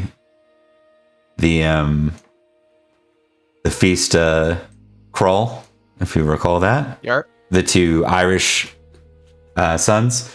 This was the younger one, the one that was just a squire at the time their dad died.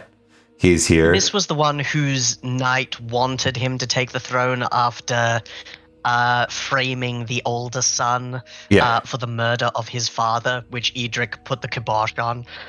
This is the younger son, yep. And his knight was the one who did poison the king. Yeah. And I killed him.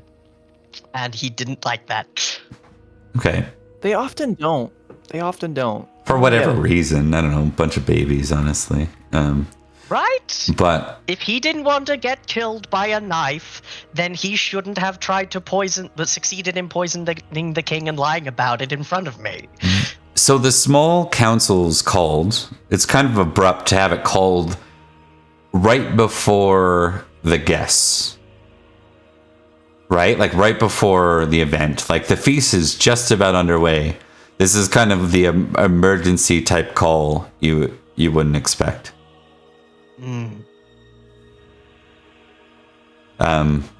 Assuming the three of you respond to the summons and go? Is that fair? Absolutely. Yeah, might as well. When the crew call an emergency briefing, you gotta show up to vote. What about Florence? Yeah. Okay. Yeah, of course. You arrive and obviously you see Ellen. You see. Let me just roll something real quick, actually. Okay. Just making sure Ellen's still around.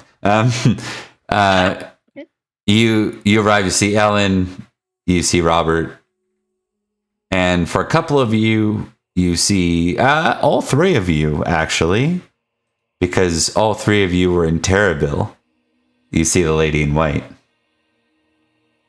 Oh no. And beside her, looks kind of like someone cut from a similar garb, is another lady. It's the angel. It's the angels. Florence's faith is renewed. We've talked about this. They aren't the angels. Oh, that's right. She was involved with Madoc not dying. The healer, yes. Is that what she is? Of sorts. I think... Well, it certainly seems like she's probably here to talk to you two more than me. Do not be so sure. Their motives are uncertain.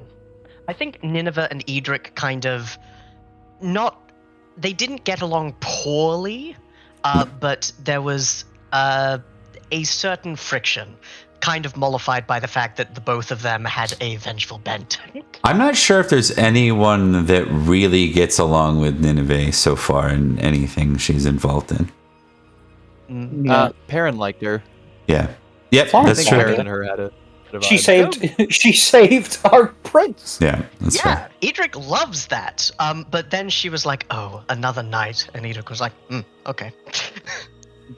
But yes, I think Florence would turn to them and go, "It is wonderful to see you again, Lady of White. And, as well, to meet of you as well." Nods to both of them. They nod both in turn. Something that might be noticeable to the second figure is Edrich is wearing a charm, an amulet made by her sister. Wait, sister or mother? Beatrice's Sister. younger daughter? Yes. Oh, did it say younger daughter? That's just a It's his typo. daughter. Yeah. Yeah, it's an old one. But he is wearing an amulet that was made by Beatrice. Though he shows no hint of recognition onto this girl. And he says, "Indeed, I am curious to what we owe the pleasure, but you are always welcome within these halls." Nineveh speaks up, lady in white. She says,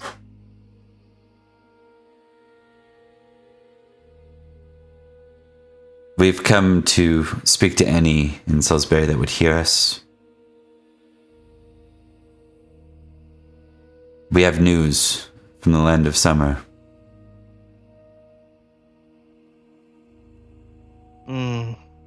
What evil does that realm bring? Be nice, Edrich. Yeah. Please. The Foremost as to what it younger is. one surprisingly kind of speaks up to that, and she says, "It is not the evil that the land brings, but the evil brought to us." And with that, the lady in white says, "King Idris is chosen. The land of summer will I be see. his next target." Edrich is watching Florence suddenly hawk-like. I see.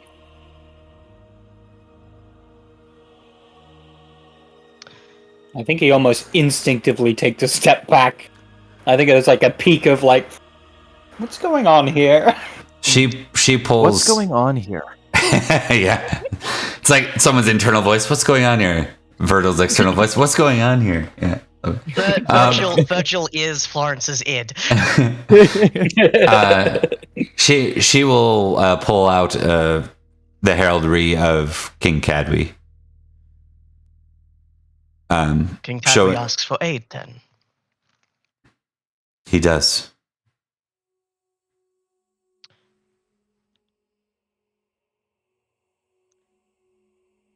I am inclined. Oh, sorry, you go, Virgil. Just that was it. That was all. I will first begin my response by saying this. Sir Florence, would it be easier for you if you were to leave the room before I speak my piece? No. You may speak yours. I'm here in the company as a member of Salisbury. I will not allow the biases of my oaths to influence this decision. I see. With this in mind, I am a knight bound in service to my count. But I am inclined to aid the call of King Cadwy against foreign invaders. For we are all Cymric. And though Summerland and we have had strained relations, we must at times unify. You have brought this before others. That is why this council has been called. What say, my lord?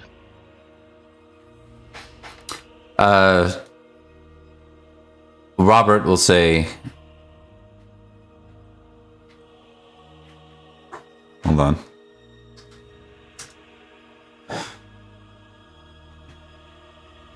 Summerland? What have they done for us but take our forests and drive our men mad?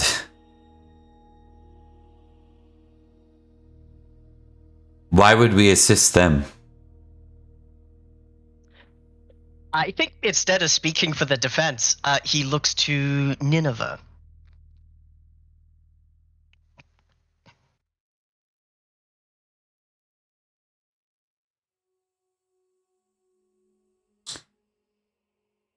Like almost like asking Nineveh why, like encounter, why should? Yes, basically. Like this is her request. She should have terms.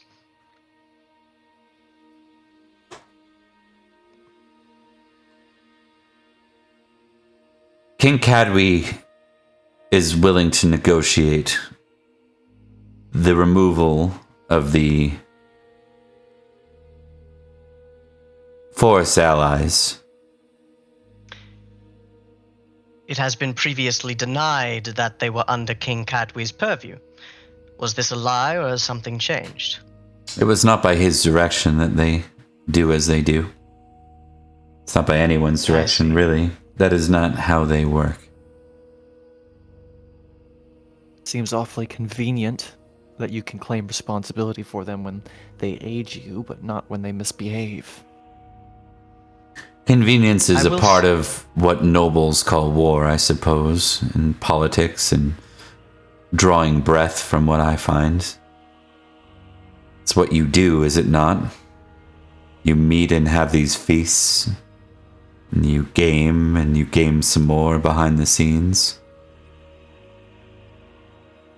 Given that that is what you are doing now, I do not see the difference. I do not claim to have one, but the commoner that tills the fields doesn't necessarily play the same game, do they? True enough. With that said, you ask our allegiance in joining you in defense against one of perhaps the strongest powers of invasion. But to the end, in a larger strategic sense, he will say to Count Robert, opposing King Idris comes with many risks, and to my accounting, it will be nigh impossible without extra assistance that either Summerland or any allies we can find can provide. But If Idris gains another foothold within Summerland, then his next target is likely to either be us or to go further north. My hope, and I will say publicly now what I have held privately, would be that King Nanteleod and King Idris would have warred to exhaustion, leaving carrion crows only on the battlefield. But that is now no longer possible, particularly with this call.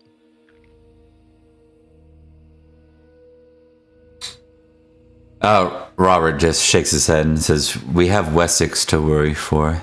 We cannot commit our forces to Summerland." Which I think you guys probably, I'm curious what you guys think on that, because Edrich really does want to help Summerland, if only to bloody Cornwall. But he is absolutely correct. We do have Wessex to worry about. Wessex was next on the butcher's block, and Idris is much larger than Salisbury can handle right now. Unless something changes drastically. With Wessex at our back, we can't do anything. Even without Wessex at our back, it'd be very hard. But he wants to. He really does. The further out that Cornwall extends, the more difficulty they're going to have keeping the lands they take. And while I would prefer for Summerland to be the front lines against Cornwall, it would make it more difficult for our allies to commit to aiding us when the time comes to keep Cornish troops off of our soil. I see wisdom in aiding Summerland and gaining a new ally, but there are some fights that are stupid to take.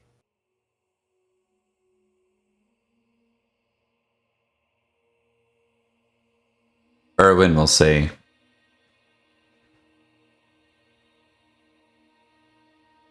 "In Uther's time, he sought Summerland for their mines. It's possible that this is the reason why Summerland has been chosen as the next target, to increase the resources of Cornwall quite significantly." We have felt bitterly the loss of the mines that were awarded to us, of silver and of iron. I'm not saying it's wise, though, to assist them, only something to consider in their success. I've heard a call for aid, but I have not heard what Summerland is willing to part with to receive that aid. I don't mean to intimidate or to bully Summerland into giving us resources that are theirs, but they have to understand the incentive. Right now, our own forces are stretched with our own enemies. Making another of Cornwall right now, it's not worth it to us. If you want our aid, you'll have to make it so. With that, she frowns. Nineveh does. I wouldn't even call it a frown. It's sort of like an expected frown, you know? Yep. And she says, "That is all my king can offer at this time, is the retrieval and removal of those that plague your borders to the west." While that is a boon, it is something that can be changed, altered, with Idris's invasion. Though it is as Erwin said, by defending Summerland, we ideally, he says, very pointedly to Nineveh, gain an ally and remove an enemy's boon, that they do not get the land and the power within Summerland and access to the mines, that ideally, and again, he looks to Nineveh, we would regain access to. And we do not have a unfriendly neighbor in Idris, an ambitious neighbor, for indeed we already have one with Wessex. My inclination, as I have said, is to help, but I serve my lord in all things, and thus far, the realpolitik elements are difficult to attend to. Will your land not defend you?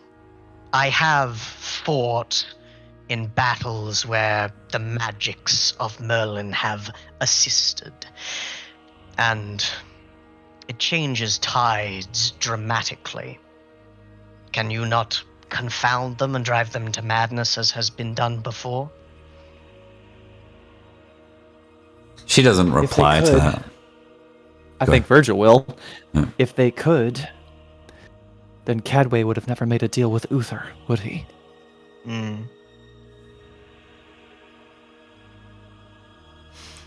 With that, they move to exit. They both bow and they say, "We'll make mention to King Cadway the interest in the mines of Salisbury, the Summerlin mines, the interest of Salisbury in the Summerlin mines.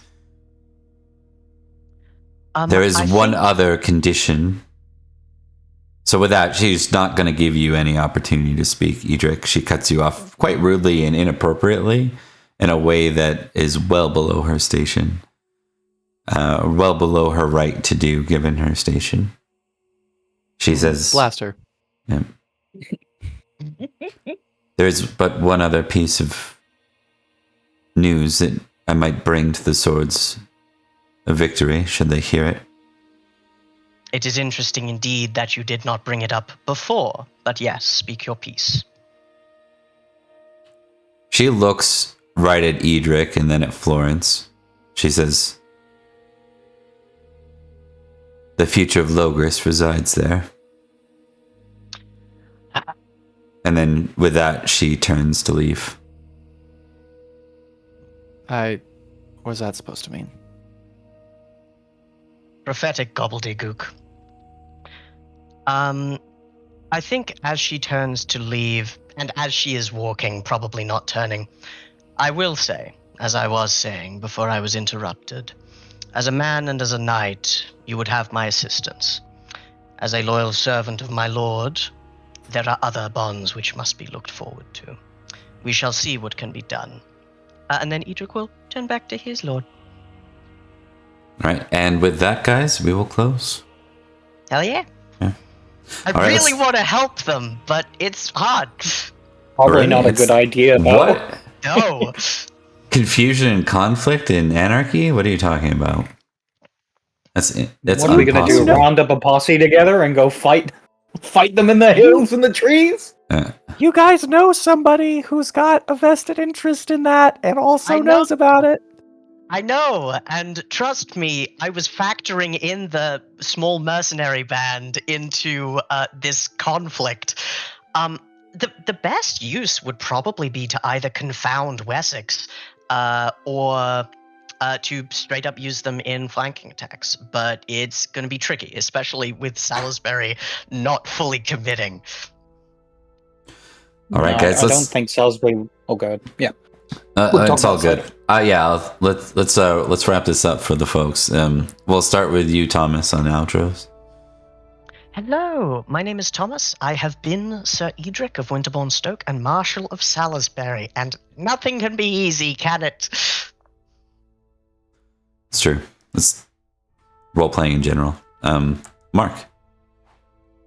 Oh, I'm sorry, I didn't see you there. I was just looking at our handy-dandy Discord. By the way, did you know we have a Discord? Come check us out. Lots of fun things on there, such as notifications whenever we go live. Open Pendragon, which I'm sure Bob will get more details with. Vampire, the fucking long game. Ageless Masquerade, that's what it's called. And a bunch of other things. Join the memes, shitposting, and all the fun. As well as notifications on whenever we go live, as well as new projects we are doing. For example, my Isle of the Damned, Vampire the Dark Ages campaign, will be on tomorrow, streaming live at 4:30 a.m. Monday, Eastern time. Oh, rough, buddy. You're gonna have to make sure those get to right to recording or right to video. Yeah. Right. So come join us to watch some very sleepy Americans and some Australians that are about getting to the point in the day where energy starts to fade. So join in the fun. It's great. also the beginning of Spooky Month. So come join us for some Dark Ages vampire fun on the Isle of Man. Ta-da! It's a little Isle of Man. Indeed. They're cufflinks. But yes, I've been Mark, aka the Cat's Meow. Come join me tomorrow if you're available, or see my VODs on my channel or on my YouTube channel, which I'll provide a link to probably at some point, somewhere. Until then, have a good night, y'all. Indeed. And Liam. Everybody, I'm Liam. I played Sir Virgil of Durnford. I have lots of ideas. Virgil's got none, unfortunately. I always love this game. I'm looking forward to next episode, as always. And everybody, we'll see you then. Goodbye! Awesome. And then, did you want to make mention of... my podcast! Yeah. We have a podcast. Thank you, Bob. I have a podcast out. It's called On with the Motley. It's available on Apple Podcasts, Spotify, and YouTube. The premises we talk about, I take a bunch of friends of mine, and I take at least one of them doesn't know anything about it, and we explain something we're passionate about to them. And our first episode's on Doctor Doom. Our next episode should be out in the next couple of weeks, and it's on Greek tragedy, Greek epics. So it's going to be really fun. Please come check it out if you got an opportunity. And if you guys want to throw together some 1-minute commercial bits, I'd be happy to throw that in on like breaks and stuff. So I plan to get some shorts, some YouTube shorts prepared in the near future. Yep. Yeah, right. I agree with that. Yeah, I agree with that. The dark side. Shorts. All right, I need 18 seconds until I can shout out Darth Coakley. All right, we made mention of Open Pendragon. The London Open Pendragon is starting tomorrow. We'll double check with Mark that still works for him, but we're gonna be doing a London and Anarchy game. Surprise, given what we know about London as of tonight. And then an Anarchy in the Vale as well, which sounds like a J. Cole album or something, but that's okay. It sounds like an album I'd listen to. Yeah. Because he was from the Vale, I think, is what he called his North Carolina area, if I remember. But anyways, the Anarchy in the Vale is on Sundays, so that doesn't start till next Sunday. In the morning, and then I'm doing this one. These are short campaigns. They do have drop-in slots, so people can join into these mini campaigns. And then I'm probably going to do like a little once a month around a couple of our buddies that have stuck in through Open Pendragon for a long time, but have really atrocious schedules compared to what I have. I'm going to see if I can find like one time a month to run them through something more like old school Open Pendragon, where it's more like, here's one event and you get that for the year, less campaigny. Yeah. Also doing, as mentioned, Agents of Masquerade, which is a LARP that's open for more people. So feel free to, if that sounds fun to you for Vampire, come on in. And lastly, we've got our original game for Salisbury as our first expansion into a podcast format, more so, or audio only, I guess, format for our role-playing drama of Favored Sons, which is where we started playing this game. If you're interested in any of that, please check it out. And thanks for watching. We'll see you next time. Take care. Bye-bye. Yep.